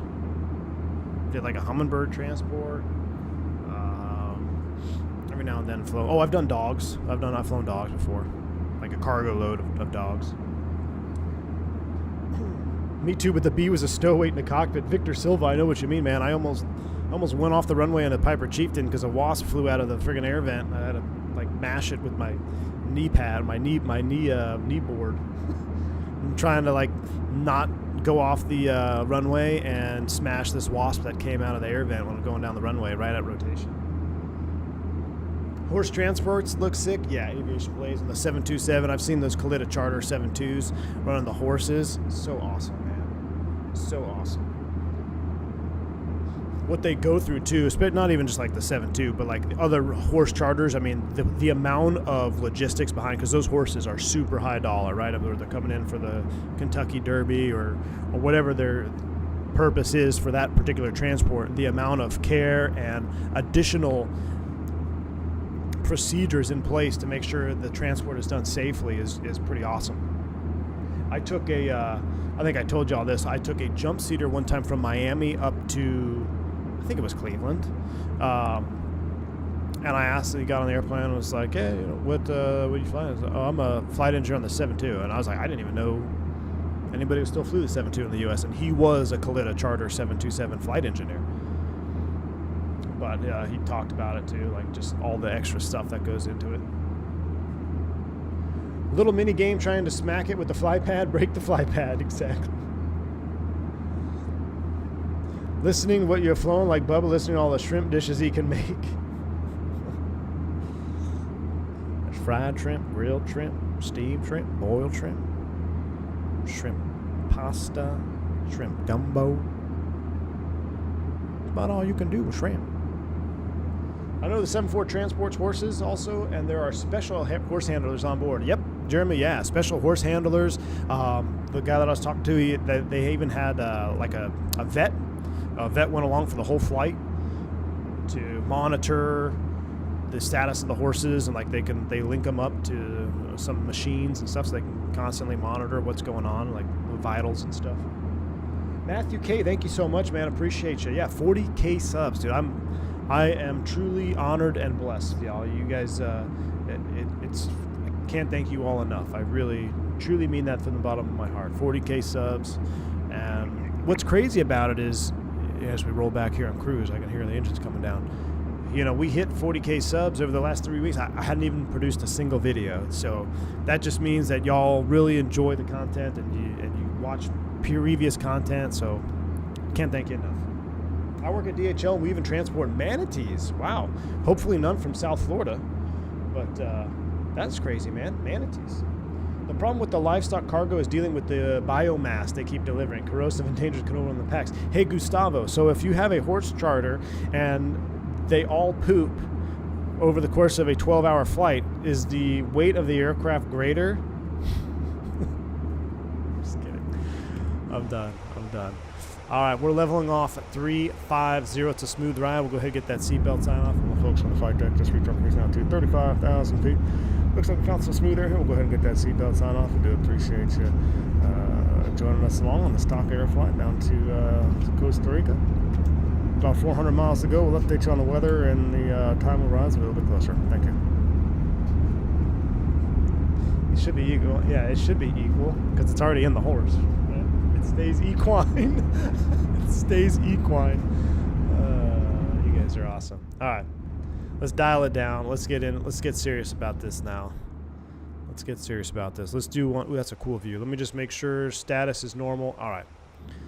I like this view here. So finally waiting for that seatbelt off. All that coffee I had, I need to go. Callie said I actually need to go too. I probably should. But let me have a little water. Let me have a little sparkling water here because I can feel the caffeine like coursing through my veins now. Weird. We might have to do 3 legs. If I didn't want to fish a tournament tonight, I might do 3 legs today. Who knows? Anyway.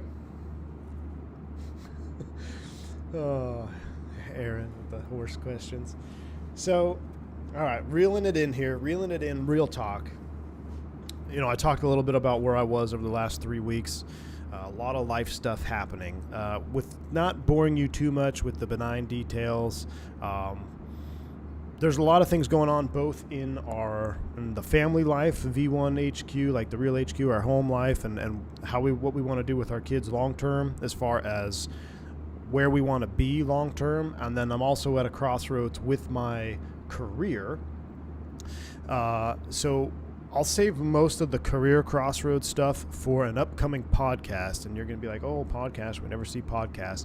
Well, here's some more breaking news. So before I hit the breaking news, if you're unfamiliar, because I know we do have a lot of new subscribers, I stream and create content from an actual office space now. So I started the channel over 5 years ago. I think we started in 2018, I want to say, when I first started releasing videos anyway. I think I started live streaming in like 2019. But in 2018 is when this channel first started off. I started it from my home at the time. I had good internet at the house, and I'm going to start doing YouTube videos on the Airbus because there really wasn't many out there. So that's how the channel started. And it grew very rapidly over the course of about a year and a half, almost 2 years, to a point at which then the wife and I at the time, no kids, were like, well, we're going to build our own house. We found some land. We're going to build our own house and make a move. So the channel went dark for about 4, 5, maybe 6 months. And of course, what happened during that dark blackout period, Microsoft, dropped the game of the century, or game of the decade at the very least, with Microsoft being released. I wasn't able to upload content, missed that whole wave of just the flight simming explosion on YouTube. I mean, it really was an explosion. You saw content creators coming out of the woodwork, channels going from 100 subs to 30,000 subs, like within the course of a week, just a massive explosion. And initially I kind of looked, I was like, man, I feel like I'm really missing out. But then when I look back, I realized that I really wasn't missing out, because every single subscriber, member that joined the channel, it almost was like a personal relationship. Like, I see the names in the chat, I see you guys, and there was relationships developing, whether it's in the Discord, we're talking back and forth, and just the continuous talking, in live streams and content and comments and so forth. So anyway, over that span of 6 months there, we were in the transition of building our new house. We sold our home. We were living in an apartment, just a temporary apartment till our home was finished. No internet. Move into the new house, and the internet was not suitable we moved out to the country. There's just no way I could stream from it. I tried a little bit. It didn't work out. So ended up just coming to a crossroads. Do I invest in running a business outside of the home for YouTube, or just kind of can the channel completely? Well, because of the relationships that I was just talking about, I was like, I don't want to just give up on it. I really enjoy doing what I do on YouTube. So I went out and looked for an office space that had suitable internet to stream, and that's when the V1 HQ was truly born. So got an office, moved all my sim stuff in there, and simming became much more of a business for me. Like, I didn't get to fly my sim at home for fun anymore. The sim was at the office. When I came to the office, I needed to produce content, stream to you guys. That went on for the majority of the channel, last couple of years, 3-4 years, and then made the move to Georgia, where I am now. Same thing, no internet at the house, still got an office, V1 HQ number 2, and that's where we are. I'm streaming at you live from the office space, V1 HQ number 2. Well, I've got some good news for y'all. As of yesterday, a fiber internet line has been ran to my house. So, you may think, oh, well, but you have internet now. For you to fully understand what I'm getting at here, so for me to make a stream for y'all, I got to drive 30 minutes from my home, 30 minutes to the office. Takes about, at minimum, 30 minutes to set up. I like an hour. I personally like 1 hour before a stream to start getting things, load up the sim, make sure everything's working. So that's an hour and 30. Then a 30-minute drive minimum back home. Now, if there's traffic, depending on when the stream ends, it could be up to 45 minutes. So right there, you're looking at 2 hours out of the day gone just to produce a stream that may last an hour and a half, 2 hours, right? But now, being able to do that from the home, all that news all that time rather, can now be spent doing things I need to do around the home, be with the kids, whatever. And then when I want to stream, boom, I can stream. Like, if I've got 10 minutes or kids are taking a nap, whatever, I can set up the stream at a random time, and then when it's time to go live, kids are asleep, boom, we're going live, and I'll be able to do something that I've been wanting to do for a long time. And that's when we first started this channel. I like to stream in later windows as well, because I know I get a lot of messages and DM stuff. Hey, I love your content, but you always stream super early for me. What about streaming later? Because I'm West Coast or further, just different time zone. So now I'll definitely be able to do those later night streams, because who wants to do a stream at 7 p.m. and then I got to, leave at 5 o'clock, get traffic, get to the office, do a 2-hour stream, won't be home till 10:30, 10 o'clock at night. It's like, it's just a lot. But being able to just, I'm going to do a stream at 7, go live at 7, I'm done, I'm right there at home, go to bed. And we're going to have a few beverages as well. So that'll be exciting. All right. So read more manuals, says Fatality. No more tactical flip-flops. Well, Billy B16, I'll still have the tactical flip-flops because I'm going to have the same chair. Now, the challenge is going to be I got to move all the sim setup. It's going to take multiple truckloads. I have a truck, so I'll probably take 2 loads with my truck and maybe 1 with the wife's car. So that'll be a process, moving the sim setup back to the home. But yes, the DCS content, Steven, yes, DCS content is coming. Podcasts are coming. Additional random, like, hey, I want to go live and fly the Cessna 310 around, and I don't want to go to the office to set up a whole full-blown stream. I just want to go live and do a Cessna 310 flight. That's going to happen. Pre-recorded content, edited videos, something that I really do enjoy doing. It just, they take a lot of time to do well. So I haven't been able to do that because when I spend all that time to come to the office and set up, I want to just the most efficient way to get content is to do a live stream. But now if it's at the house, I have all my editing software and I can upload videos, that'll be coming. All right. So V1 Phantom streams incoming, V1 Fox 1. Yes, Cosmic, exactly. I'm going to set up 2 chairs. I'll have my helicopter set up and then DCS set up. So that is the fantastic part. All right, that is the good news. Bourbon Air is back, exactly. Bourbon Air is back. Thank you so much, Suko, for the 3-month support. No better day to celebrate 3 months. Absolutely, man. Appreciate the support. So, barbecue smoker streams, you got it. It's coming. Everything you can imagine is coming. I'm planning to have a lot of fun with the whole setup there. You already saw that the 146, I have been flying the 146. The update, we'll probably do a couple of updates. Hopefully I'll be able to stream that before it actually drops live, so I can show you all the UNS-1. I did fly the UNS-1 in real life. I used that FMS on a couple of different corporate jets back in the day. So at the time, I didn't like it because it wasn't the same as what we had in the Bravo. But then you got used to it, and it was like, okay, it's actually not that bad.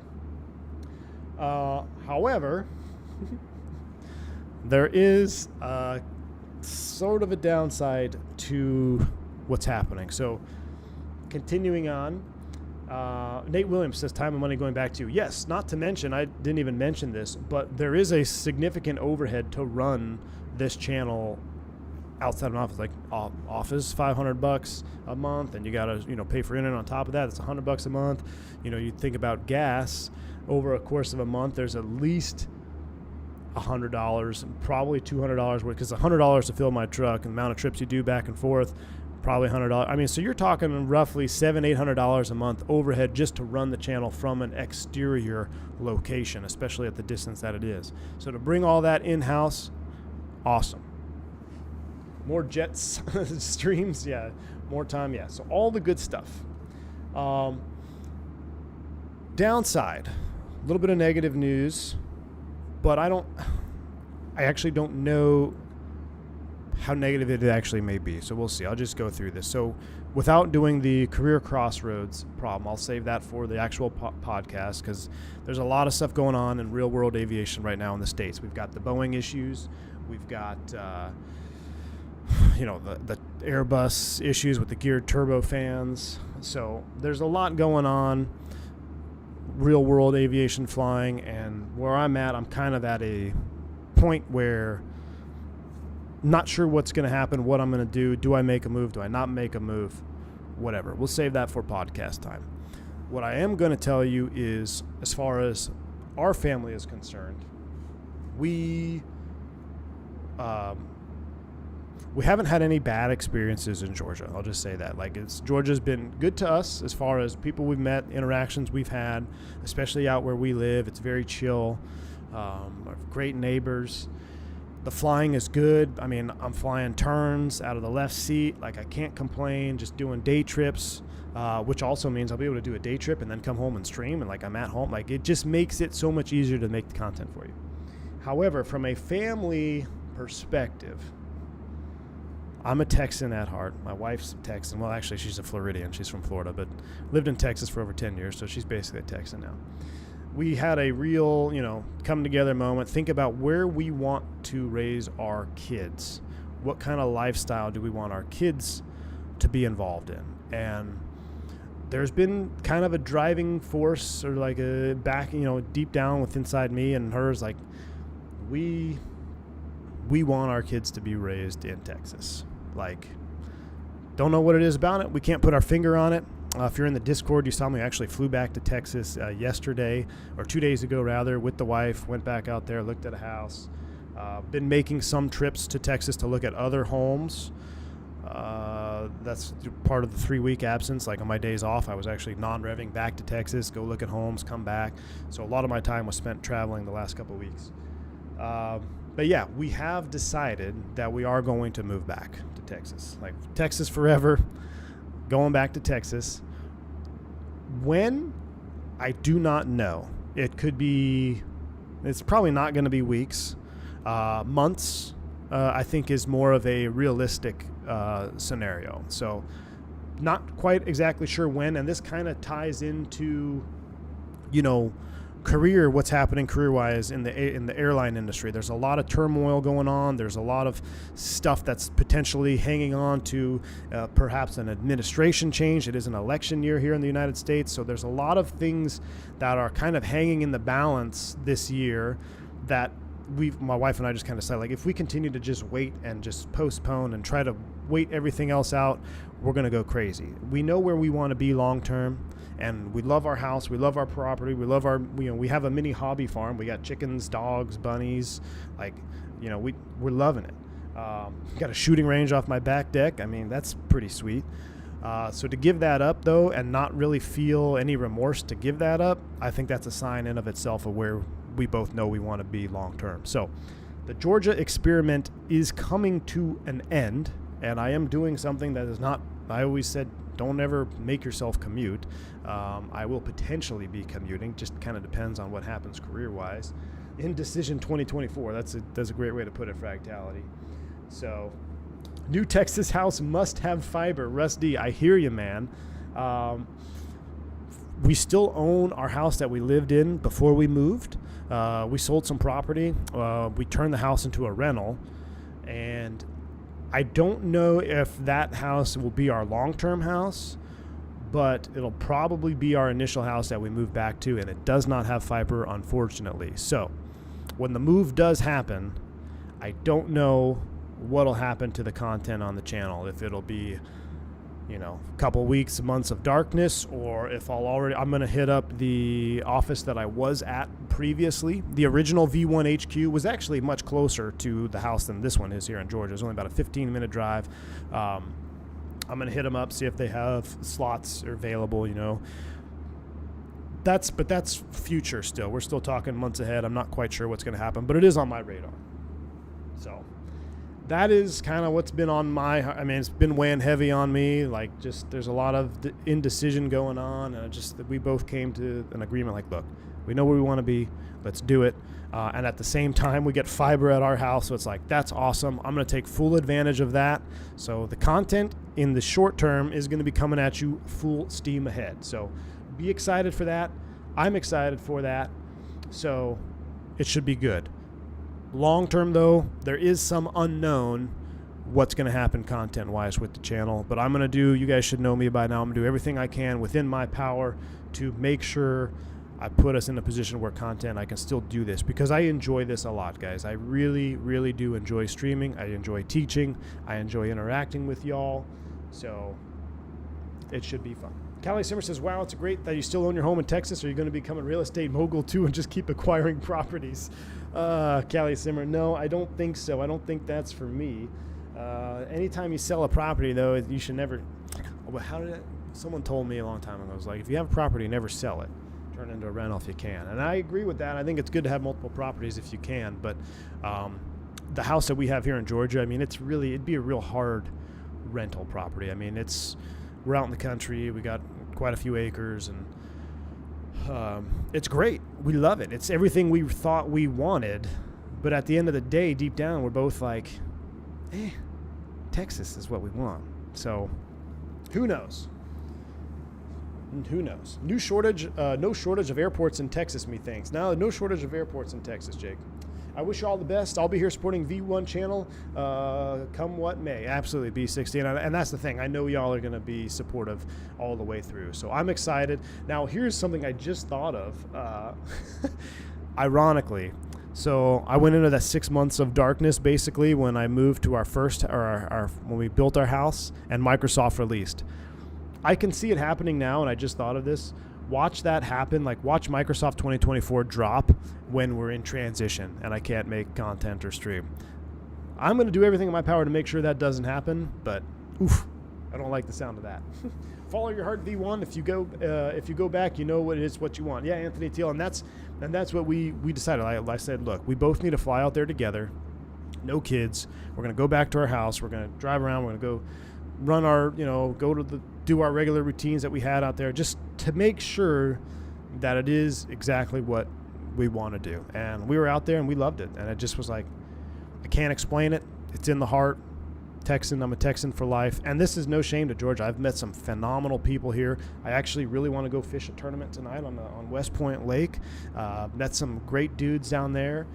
I enjoy going to the restaurant scene. We're much closer here. Like, we're only 15 minutes from Noonan and not far from Peachtree City, and there's a lot to do here in South Georgia, and it's been great. And we're going to soak it up. We're going to do all that stuff as many times as we can before we move. But Ronald James, thank you for the $5 super chat, man. Appreciate you. What decision you make, it's all good. We have your back. We can wait. It's all good. Not anywhere. You're my favorite YouTube, so it's all good. Hey, Ronald James, very, very kind, man. Appreciate the $5 super chat, sir. Really appreciate that. And yes, that means a lot hearing y'all say that. He's going to an Aaron Rodgers darkness retreat. Keep the properties for 3 years and sell it. No taxes on the property gain. Captain Tango, I know. It's running through my mind. Don't trust me. It really is. The other thing that runs through my mind, though, Captain Tango, is when we bought this house here in Georgia. It was when did we buy it? 2023, 2022, right end of 22, going to 23. So I mean, our interest rate is high, and it feels like it's a bad financial decision long term just because of the current rates. And I thought maybe that the rates would drop and you could refinance, get a lower rate, and then it'd be a better decision long term. But I don't know. It's in my mind, but we'll see what happens. Look further up for a message. Zippy says, I'm sure other streamers have the community or family in their streams, but we got bourbon, so automatically we're better. Zippy, appreciate you, man. Yeah, that'll be fun. I mean, I really enjoyed doing that. In the beginnings of this channel, we did a couple like VATSIM FNOs. We had the bourbon flowing like the salmon of Capistrano. It was great. So I look forward to doing that again. I'm going to try to move the HQ. Probably I'm going to start tomorrow. I'm going to start bringing things out. I might even bring some stuff. There's not much in here. I've got 2 desks. 3 desks kind of all put together. My sim stuff. I got a ton of hardware to move. And then everything else is still kind of in boxes. A lot of my DCS stuff is still boxed up, so that'll be easy to move. I'll just load it in the truck and drive it back. But I'm hoping to have my PC set up by the end of this weekend. We got Easter on Sunday, so hopefully after that it'll be set up. It'll be good to go. AJ Frenard, thanks for the $3 super chat. Admit it, V1 too close to blue counties, right?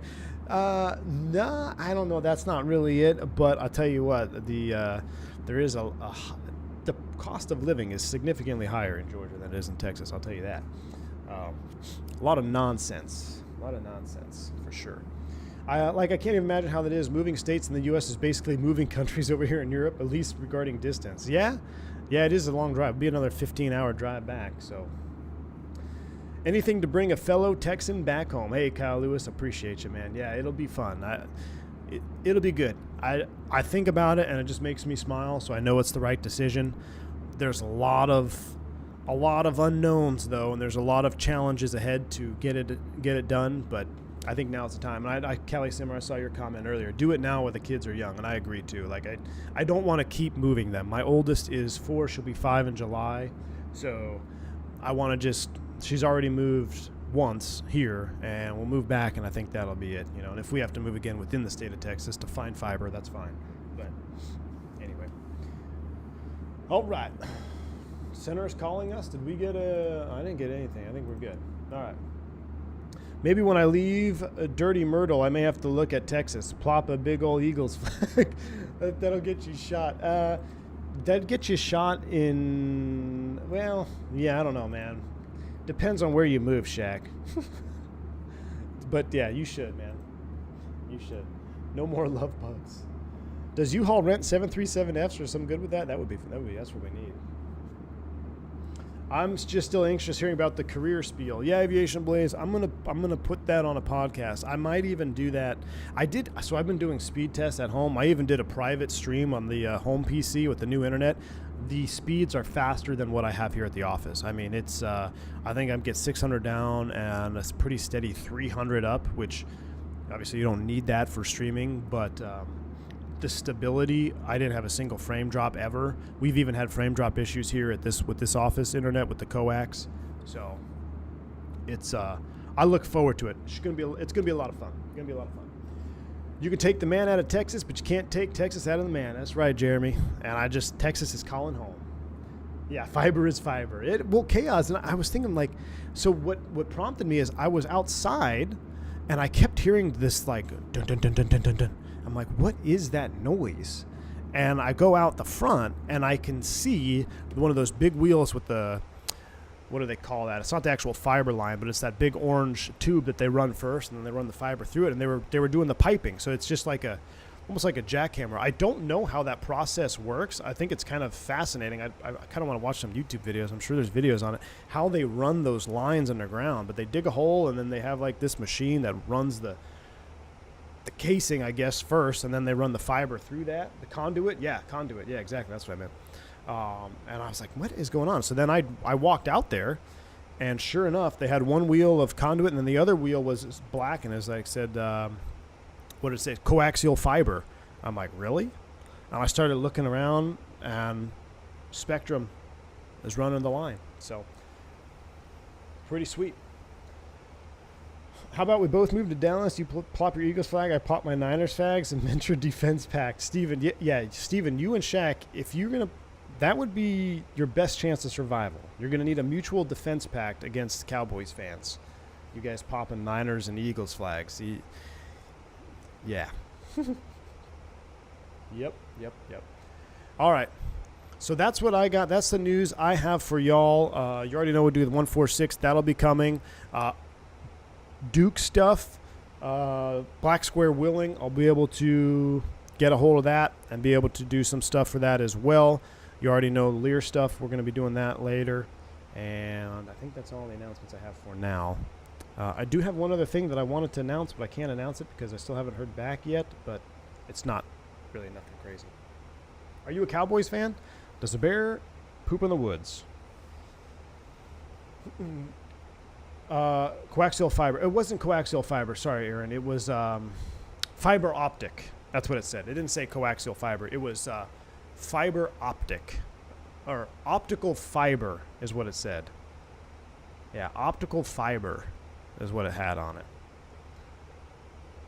I didn't mean to say coax. Yeah, coax is what I have here at the office. It was, yeah, optical fiber is what it had on the lines. I'm like, well, really? So it is fiber. Cole Baca, thank you for the $5 super chat as a new member here on the channel. I see that you got your first stripe. Thank you so much, and that's your first super chat. Appreciate you. Very kind. All right, chat.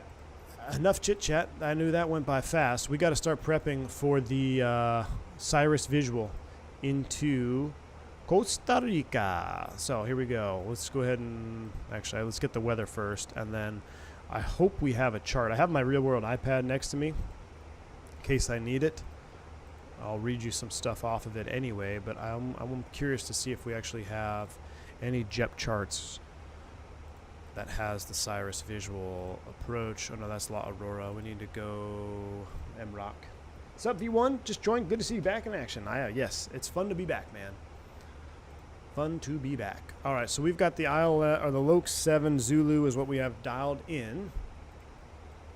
But what we need is Cirrus Visual 2.5. There she is. Excelente. So we need to build this in our box off of Cirrus. So before we do that, how we're going to set this up is MROC 07, perf data, and let's load in the, let's load this in first. Then we're going to copy it in the secondary. All right, received weather data. What do we have down there? We've got 260 at 9. Temperature is 30. QNH is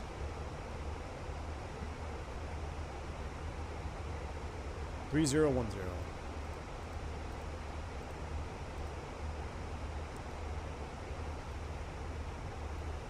And airport elevation is 500, so we're going to call 3,500 in there. I'm going to put 500 feet above field elevation. I'll show you why I'm doing that here in a minute. So we have the Loke Yankee in there right now. We're not landing on the Loke Yankee. We are landing on the Cirrus Visual 425. So to set this up, let me go into heads down mode here. We need to, first let's do a quick little brief of the chart here. I'll show you what's going on. Or not. There we go. So as far as the approach and the weather, you need 1,500 feet, 5 kilometers of viz. We know that. Final approach, revert to the plan view, which is here. The whole approach is basically showing off right here. So what we need to do is we're going to be tracking the localizer inbound to 7. Once we hit Cirrus, we're going to break off. Now, in the real airplane, we can actually select this from our database now. I believe we have them in our database, but we used to build them for years, and we're going to build it here in the secondary. So we need to build these fixes and their associated altitudes. And I'm going to show you, there is a way, if I remember, there's a way to make this turn actually in the box too. If I remember how to do it, hopefully it'll pop up. So let's come down here, and we're going to do this via the secondary. So I'm going to go secondary flight plan, and I'm going to just delete the secondary right now. So I'm going to go, actually I'm going to copy the active, secondary, delete secondary. There we go. I didn't need to copy it. I didn't need to copy it. We're going to do our own secondary. MROC. And we're going to do our, this doesn't really apply. I just don't like having orange boxes. Secondary MROC arrival. Now, does it have the RNAV Visual 2.5? Is this actually in the box now? Oh man, if it does.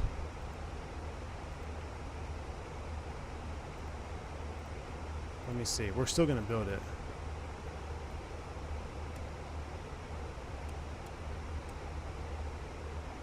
Oh, it sure does. But that's not, that's like the new one, the RNAV 2.5, but we're not going to do that. We're going to do the old school one. Delete. We're going to do the old school. MROC. Boom. Secondary. All right. We need to select the runway. That we don't want an approach with this. We know we're going 2.5.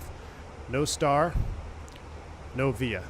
All right. So in our secondary, we've now drawn a centerline fix off of 2.5 on the runway. And if I go here, secondary. Oh, I need to go all the way to the airport. Flight plan. Let's go all the way down. All right. Now pull up the secondary. And here we go. So there's our 2.5 with the centerline fix. Done. Okay, before we turn final, we know we have to start at the fixed Cirrus. At CYRUS, I'm going to drop that on top of the centerline fix. Okay, so Cirrus, that's where we start the approach. After Silas, we're going to Belen, B-E-L-E-N. So you guys should be very familiar with this. We're just building fixes. I want it on top of the centerline fix. I want the one that's closest to me, 97 miles away. And there's a disco between the centerline fix and Belen. That's good. We're going to leave it as is.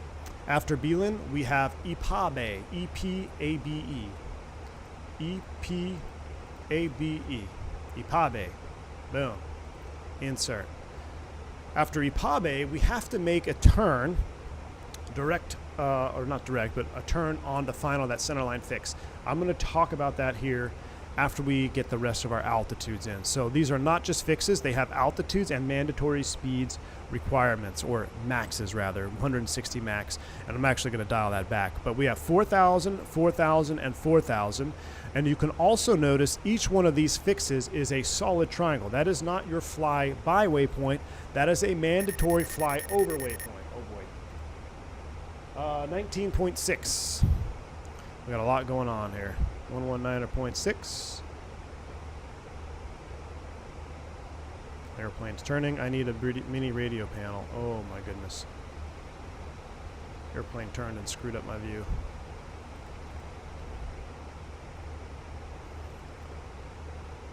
Who is that? MROC Center, Costa Rica. Good afternoon. Taka 357. We're level 350. Taka 357. Good morning, Phil. Please, sir, squawk 2064. Squawking 2064, Taka 357. 2064 is in the box. All right. So we have Cyrus, Beelan, Ipabe. You see how the line's not over Beelan? We need to put that line over Beelan. So I'm going to take overfly, place it on Beelan. Now look. The line is directly over Beelan. Excellent. Ooh, we need a descent. 357, welcome aboard. Radio contact for the 350. When ready, can proceed to descend via the Barra 4 Lima arrival and QNH 3010. All right, descend via the Barra 4 Lima arrival 3010 in the box for Taka 357. All right, we need to start down. I'm going to start at hit 25. Taka 357, that's correct, and expect the RMP Whiskey runway 25. All right, we'll expect the RMP Whiskey 25 for Taka 357. All right, hold on. Hold on. All charts, approach, 25 Whiskey. Is that, does it mirror that? RNAV 25 Whiskey. Okay, this is basically the same thing. Let's go back to the arrival.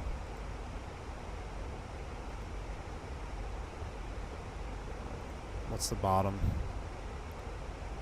Bottom altitude is, we're going to set 10. FedEx 151, welcome to El Coco. That's Colon. Turn right on Gulf, and via Gulf, you're clear for the remote ramp. All right, we'll set 8,000. All right, right on Gulf, clear for remote ramp. Coco Center, Chile 714 on base runway 25. All right, 8,000 set, and before we finish building that, we need to change this. Arrival, RNAV Whiskey 25, RNAV Whiskey 25, Lima, approach via, colon, insert, done. All right, so we've got that set. We need a little speed break here.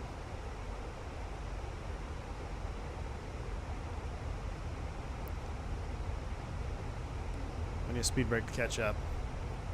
So we're going to be on the RNAV, but I'll have we'll at least continue building this approach out. I need to catch up to this descent profile. All right, looking back at our secondary, we've got Ipabe. We also need to make that a flyover. Boom, that's also set. Now, we also put our altitude restriction, 4,000 feet, Cyrus. Oh no. Okay, that worked. 4,000 feet. Beelan. It's interesting how it disappears on you. And 4,000 feet at Ipabe. 160 knots max.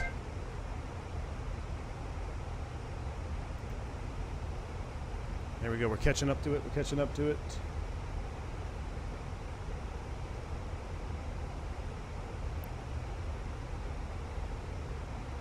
Oh, is she overspeeding? Autopilot's coming off.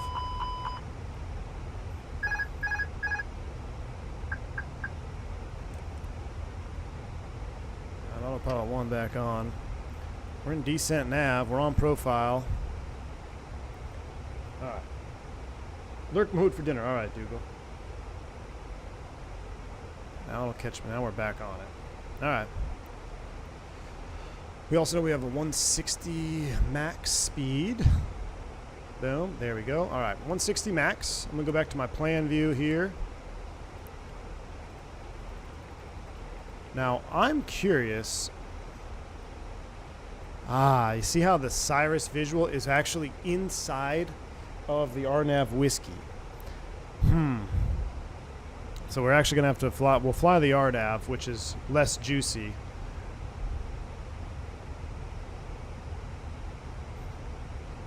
Well, that kind of takes the wind out of our sails for that approach.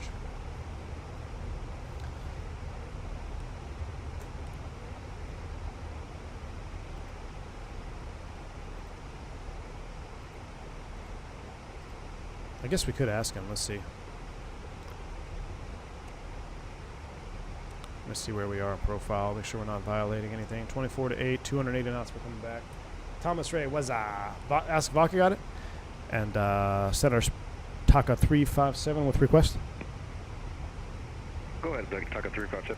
Any chance we can do the Cirrus visual today for 25? Taka 357. Yes, that's possible. Okay, just 1 second, and I'm gonna put it up for you. Awesome, thanks, Taka 357. All right, sweet. So that'll work out. But that's actually cool. I had a feeling it was inside of that. But if you look, Taka 357, we're going to clear you again for the approach. You're going to switch to the VOR DME runway 07, then the Cyrus circle and runway 25 visual. For that, you're going to have to proceed direct Otina, that's Oscar Tango India November Alpha, and expect to cross Otina at 10,000 feet, 10,000. All right. All right, Taka 357, we're now cleared, just confirm we're cleared present precision direct Otina for the VOR 7 approach circle Cyrus visual 25 for Taka 357. That is correct, and you're clear for the VOR at this point. All right, and clear for the VOR approach 07 for Taka 357. All right, Magic Barrel ref key, lots happening. 29101, this always happens every single time. All right, so we've got our Otina fix. We're going to go there. Chile 714, insert. Welcome to El Coco. We're going direct to Otina. And Alpha, you're clear to get at your discretion in this frequency. Right on Chile and clear to test your own discretion and Chile 714. VOR DME 7. We gotta verify what altitude he wants us to come down to. Otina, I think it's gonna be 10. Uh-oh, my view got reset. Oh, rip. I'll set up for Taka 357. Can you confirm the altitude descend now to 10,000 for the VOR 07? Yeah, that is correct. You are supposed to intercept the VOR or start the approach at Otina at 10,000 feet. After that is a Matos 8,000 feet, but the approach should guide you. Copy that. We got that in the box across Otina 10,000 for the VOR 07 for Taka 357. All right, we're set up. Yeah, because we were on that RNAV and then we changed approaches and direct Otina. So, yeah, I just wanted to verify we're going to 10,000 now. 10,000 is set. 210 knots. We need more drag. Let's go open descent down to 10 right now. With thrust idle, open descent. We're coming down. Okay. Finishing the approach here. Man, we're not even having enough time. So our secondary is set up. We got Cyrus, Beelan, Ipabe. Now for the turn. Man, my view got reset. Rip. I'm going to resave it. Left control 0. That's what I want. All right. There we go. We're all set up now. In Taka 357, just FYI, I sent you a PM just with a quick question, not related to the flight. Copy that. Thanks.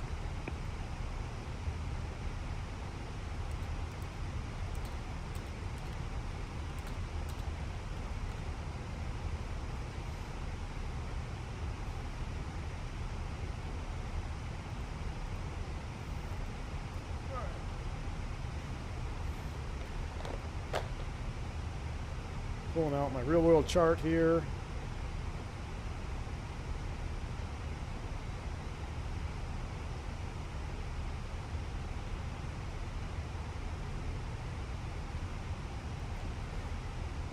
Okay, arrivals.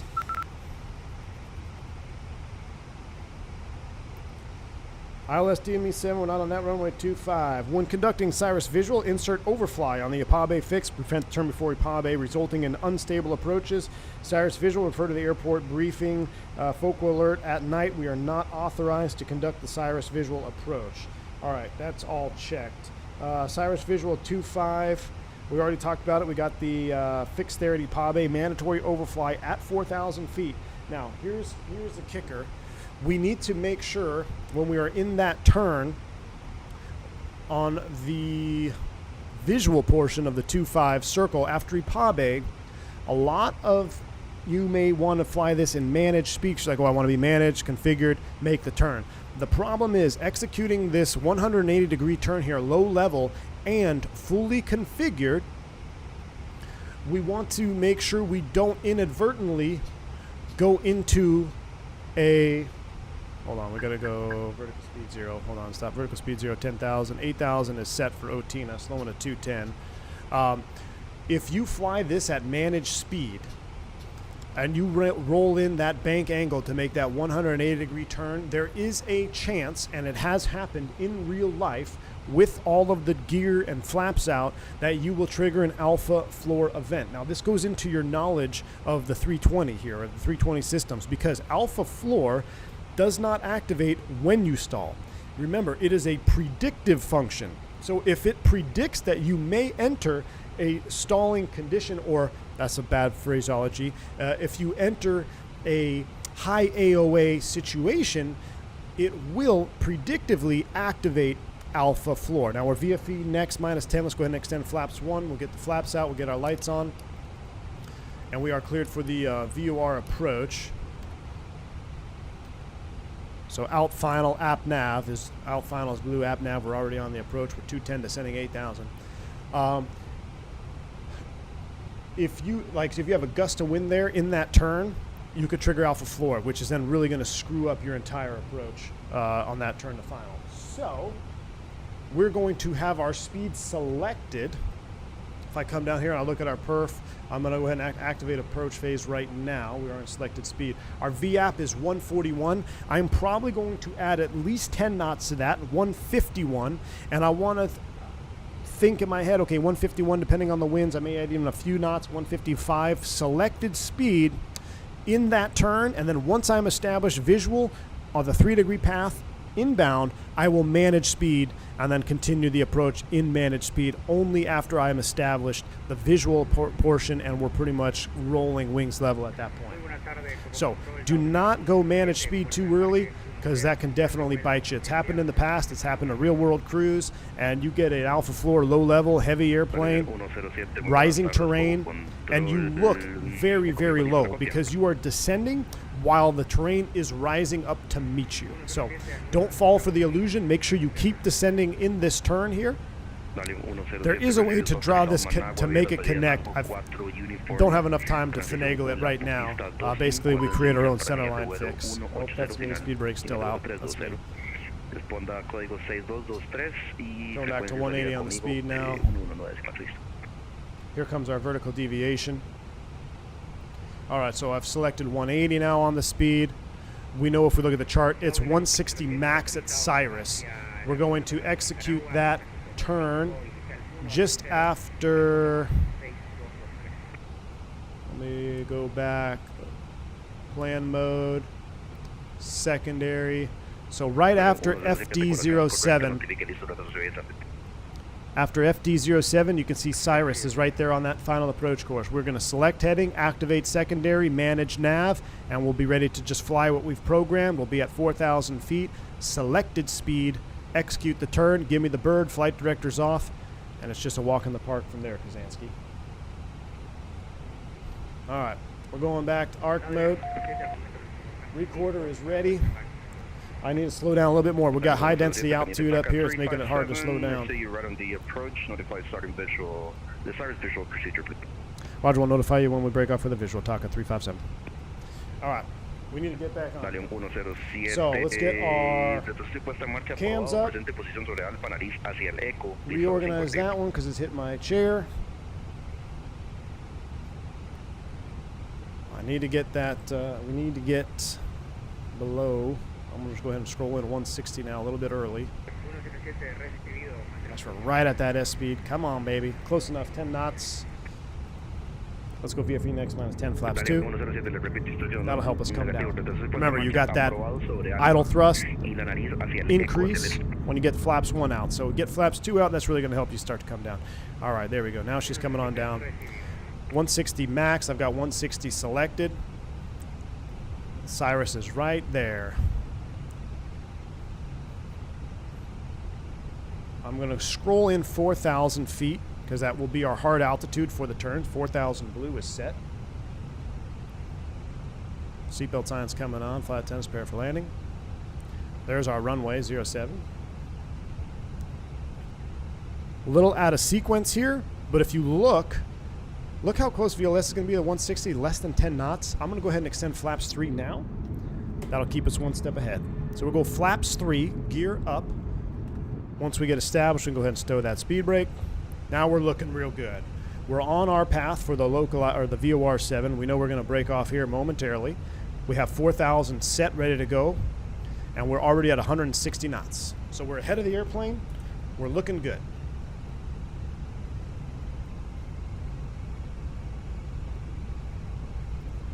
All right, at this point, FD07, selecting heading, vertical speed 900 to 4,000. Let's go down here, activate secondary, direct to Cyrus, insert, manage nav. Now we're naving direct to Cyrus. Still vertical speed 900, that's fine. We're going down to 4,000. It didn't actually save our perf data, rip. 3010, radio altimeter is alive. Temperature was 30. Cabin is ready. I don't remember what the winds were. Say it's 220 at 10. Close enough. We'll do 3,500 feet just for a reminder for the autopilot, 500 feet above touchdown zone or above airport elevation. All right, we will notify him once we break off. 7, they have adjusted a change of the motor for your. The cabin is now secure for landing. 3007 and winds 260 degrees 10. All right, copy the 3007 26010, Taka 357, thank you. And Taka 357, we're breaking off for the visual now. All right. Taka 357, roger. Just call me when turning base. No, cleared. We'll call you on the base turn, Taka 357. All right, I'm slowing to 155. Recording is on. Recording is on. We're 4,000, speed out star. Remember, 160 max. I'm looking at my gross weight. I'm looking at the condition of the airplane. I don't need to be at 160. I can be at 155. I'm still above F speed. I'm happy with that. We've got some nice margins. 4,000 feet. We're going direct to Belin. Oh, this is juicy. I can remember now I can turn off my flight directors with the mini FCU, so that'll be nice. Speed out. We're holding the altitude. In the turn here from Ipabe, number 1 common air is being high on the approach because you feel like you're getting super low. So that's where the bird really comes into play.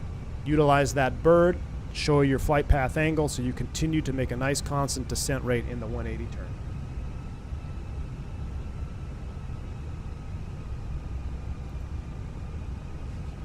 All right.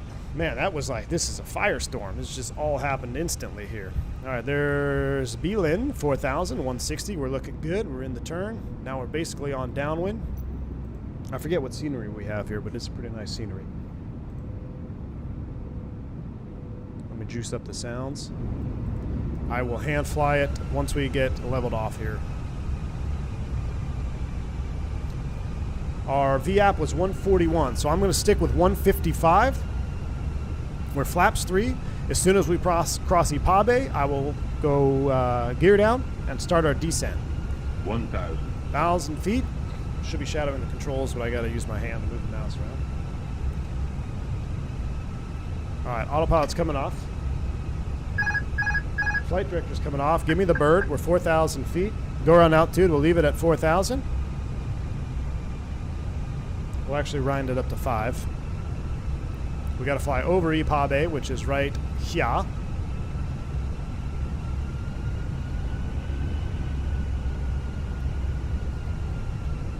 Taka 357, your clear to land runway 25 with 260 degrees 1 knots. Runway 25, clear to land, Taka 357. That's a nuisance warning because we're at the terrain clearance floor.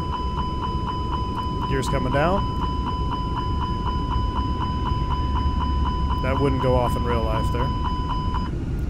Just a terrain clearance floor issue. All right, we're 4,000 feet. Gear is down. Let's go ahead and extend flaps full. Spoilers armed. Remember, keep descending here. Keep descending here.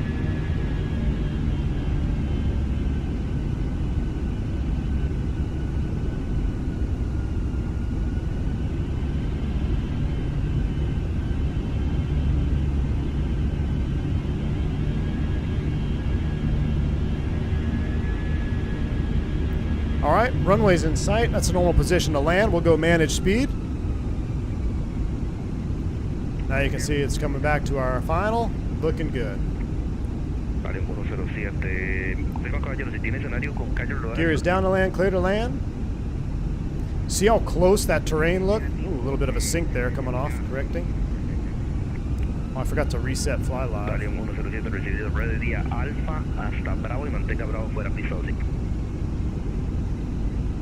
Yeah, you can see the jib whiz going off. That's just a bug.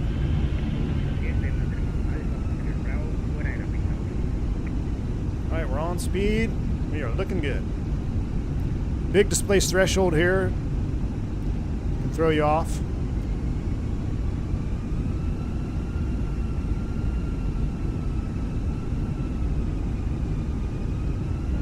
A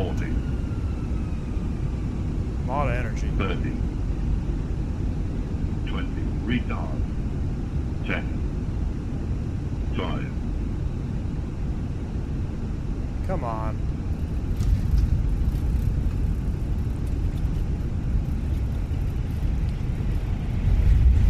Beautiful. We're going to the end. We were a little bit long because we didn't have our landing lights. Didn't have any call-outs though. There were some issues, some little bugs. Barely legal? No way. Y'all need your eyes checked. Y'all need your eyes checked.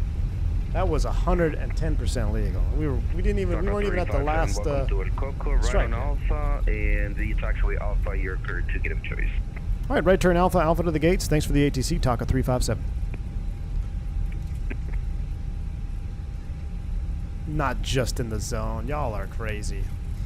We got some erroneous lights here that aren't here in real life, so we're gonna cut the pad. We'll go ahead and stow it, clean it up.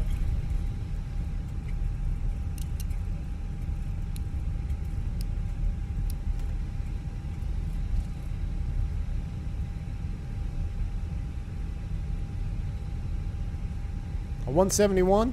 It probably shows positive 171 because the fly live was lagging. Definitely felt like a greaser though.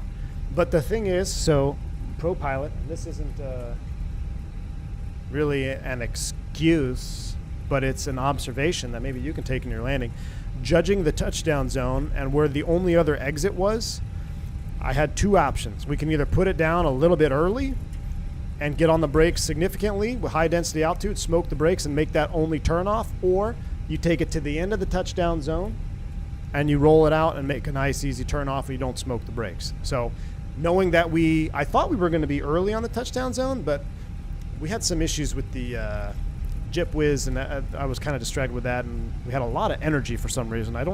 Maybe it's gusting here more than indicated by the METAR. We had a lot of energy. I brought that power back at almost 50 feet, really. And I was like, well, we're not going to make the beginning of the touchdown zone, so now I'm not going to be in La La Land and be going taxiing down the length of the runway. We're going to go to the end of the touchdown zone, grease it on, roll it off the end. So that was my thought process. But yeah, y'all saying we're not legal. You need your eyes checked. I guarantee you, if that landing was not legal, I will buy three lucky members in the chat, the 777 when it releases. Heck, I'm so confident I'll buy 5 777s to members in the chat if that was illegal, but I guarantee you it was legal. Anyway, after lands, we're up, we're good to go. I wanted to reset fly live though when we, nice strobes, when we were on final there, or just before we approached, but we got so busy. We went from nothing going on to busy. Twists Osps has a theory for what? Let's see. I don't see. I gotta go back. I'm trying to re-chat while taxi. Does Toga activate the birds? Does Toga activate the birds? No, it activates the flight director. If it wasn't legal, I will give 50 subs. There you go. Cosmic Doubloon says if it wasn't legal, he'll give 50 subs, and I'm buying 5 777s for the chat. Taka 357, hold position, just 1 second. Hold position, Taka 357.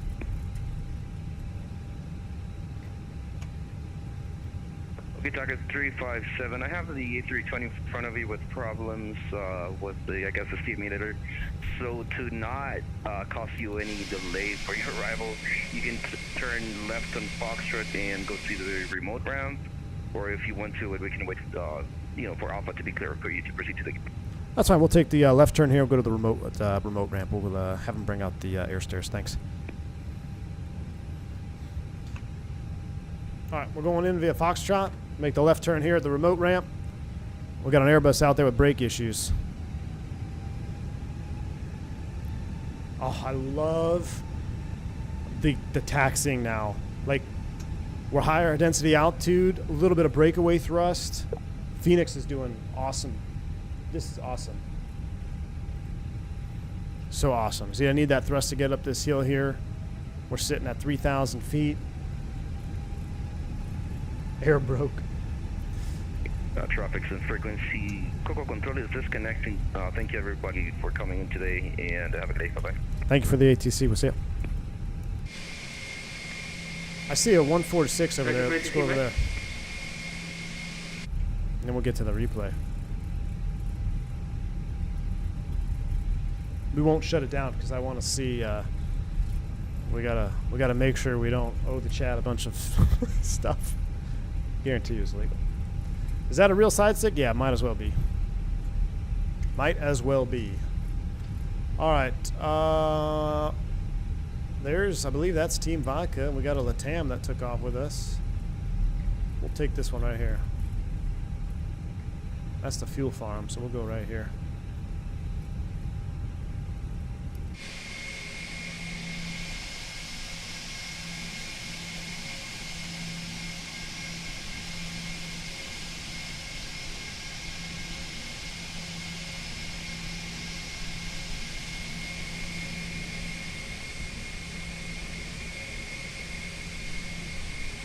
We'll leave enough room in case someone had a taxi in behind us.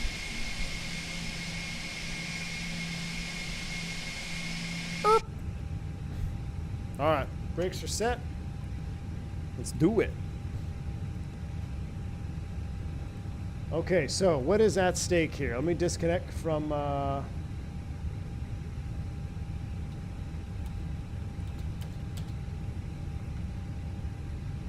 disconnect. We got a lot at stake. Let's get our lights on.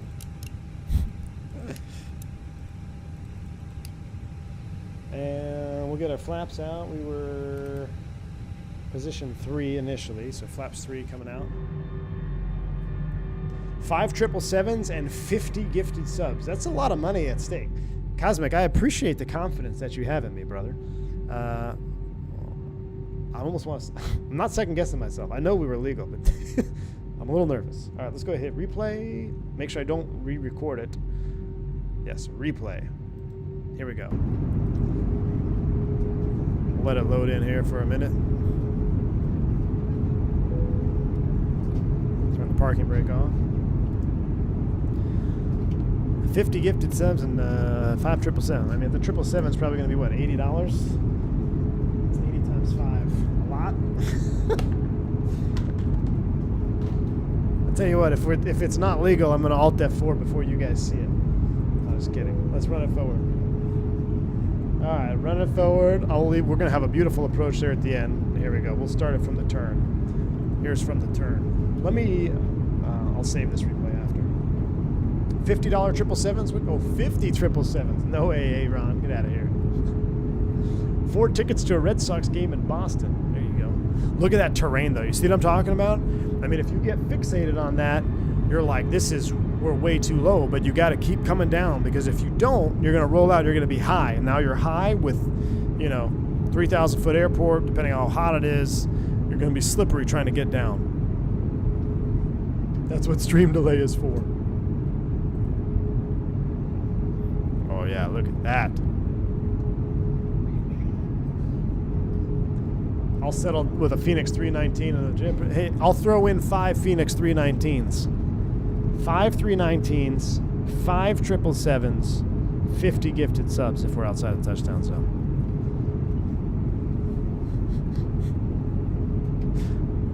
Y'all are crazy.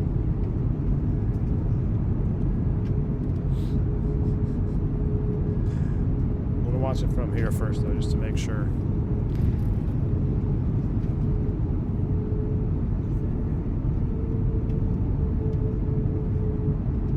Love the sounds. Yeah, we had a gust of wind or something right over the threshold because we got some juice.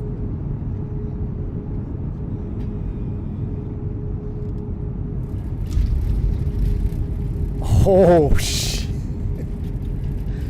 That's actually a lot closer than I thought. Did you see that last stripe? Uh-oh. Uh-oh. Cosmic. That was pretty close. Hold on. Hold on.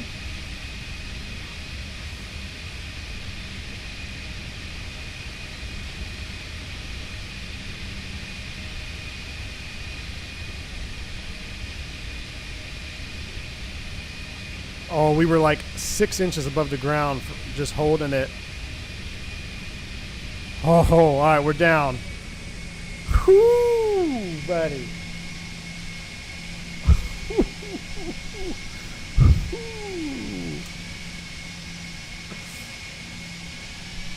That was close. That was also a butter.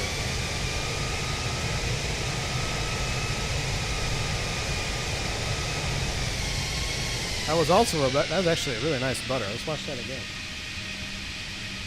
But it was actually, I thought I had more room than I did for sure. I thought we had one more stripe after this one, I guess. That was one, and then touchdown.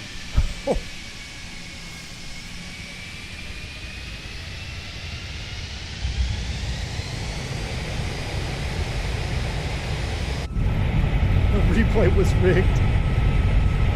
Do you see what I mean, though? So here we go. I'm going to pause it. Actually, let's rewind it a little bit. So, wind it back. So right here, this is where you make a decision. So I know my wheels aren't on the ground right now, right? I'm still floating. I'm about, if I look at the RA, we're 15 feet above the ground. So now I have to make an instantaneous decision. Do I let the airplane settle and plant firmly and slam on the brakes to make this taxiway? Not a really good pilot decision. Do I land now and just kind of and slow way down and just miss it, and now we have to basically taxi on the runway at 10 knots to get all the way to the end? Not a great situational awareness pilot decision. In my opinion, and this is what we executed, we're going to roll it a little bit long. Now, granted, we went a little bit longer than I thought we were going to go there. I thought we were going to touch down right about here. You know, I didn't think we were going all the way to the last stripe. But we're still legal. No alarms. But roll it out, let it float out a little bit longer, then make one nice steady decel and make that last turnoff without taking up excessive amount of time on the runway. So that's the thought process. That only comes from, you know, your pre-arrival planning. You know, from experience, I know there's only this one taxiway here and then the end. But you should review taxiways as you're going in. You know, your exit strategy. I don't always brief the exit strategy because I think it's kind of not really important as long as you get off the runway safely. But you can add, you know, on top of that experience, like, okay, my exit strategy is either we're going to land early in the touchdown zone, make one steady decel, or if we're a little bit long, we're going to extend that touchdown flare a little bit and then make one steady decel and make that last turnoff. So we executed it well. We had a butter. I actually want to put the drone cam on the spot there because that was. I'm gonna look at that again here. So let's go back outside, reset you. I'll run you around,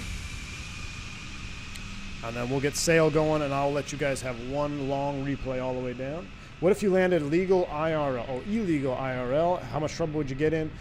It depends on how egregious, Brian. So the airplane will tell on you with its FOQA data. So it knows where you touch down, it knows what runway you're landing on in the database, etc. So if you land one runway stripe outside of the touchdown zone, from experience, they will give you a call. And it's not, you know, the gate, we call them gatekeepers. So they are the ones that track the data. And they're just like, hey, so you remember this flight, this landing, this runway? Yeah, why'd you land outside the touchdown zone? What happened? Gust of wind. Now, if it's an egregious outside the touchdown zone, then absolutely you can get in trouble, retraining, suspension, who knows. But if you were to, let's say you just touched down one stripe past the touchdown zone marker and you had plenty of runway, all situation, you know, maybe it was just a bad decision on your part, get a little slap on the wrist, don't do it again. But if it's egregious or they see a pattern of it occurring, then it's going to be much more disciplinary for sure. So here we go. Resume the replay. Oh, look at that. Oof. Just kissed it. I love that. That was a good shot. That was a good shot. All right. Wind it all the way back. I'm going to get sail going.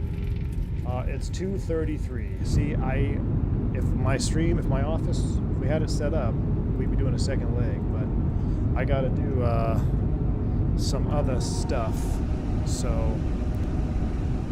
we won't be doing a second leg. Shoot back and climb, leave the auto thrust on, let you guys enjoy a full landing into Costa Rica.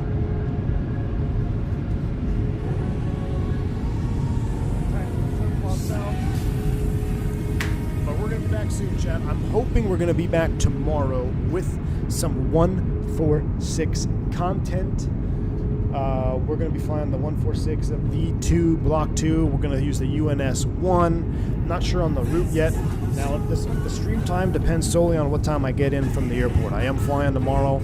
I got to go to Houston and back. Should be back around 1. I'll probably come straight to the office. Be a little bit more of a PM style stream. But it should be a lot of fun. So enjoy the replay here as we turn downwind for the Cirrus Visual 2.5. I hope y'all enjoyed the content. Thank you all for the support, the super chats, the bank angle checks, the donations, the smashing the like buttons, all that good stuff. Y'all are awesome. Until the next one, stay safe, stay healthy. I'm the one. Duke and Chew will. Duke and Chew will. Duke and Chill will. As soon as I can, Jeff. Y'all have a good one. See you.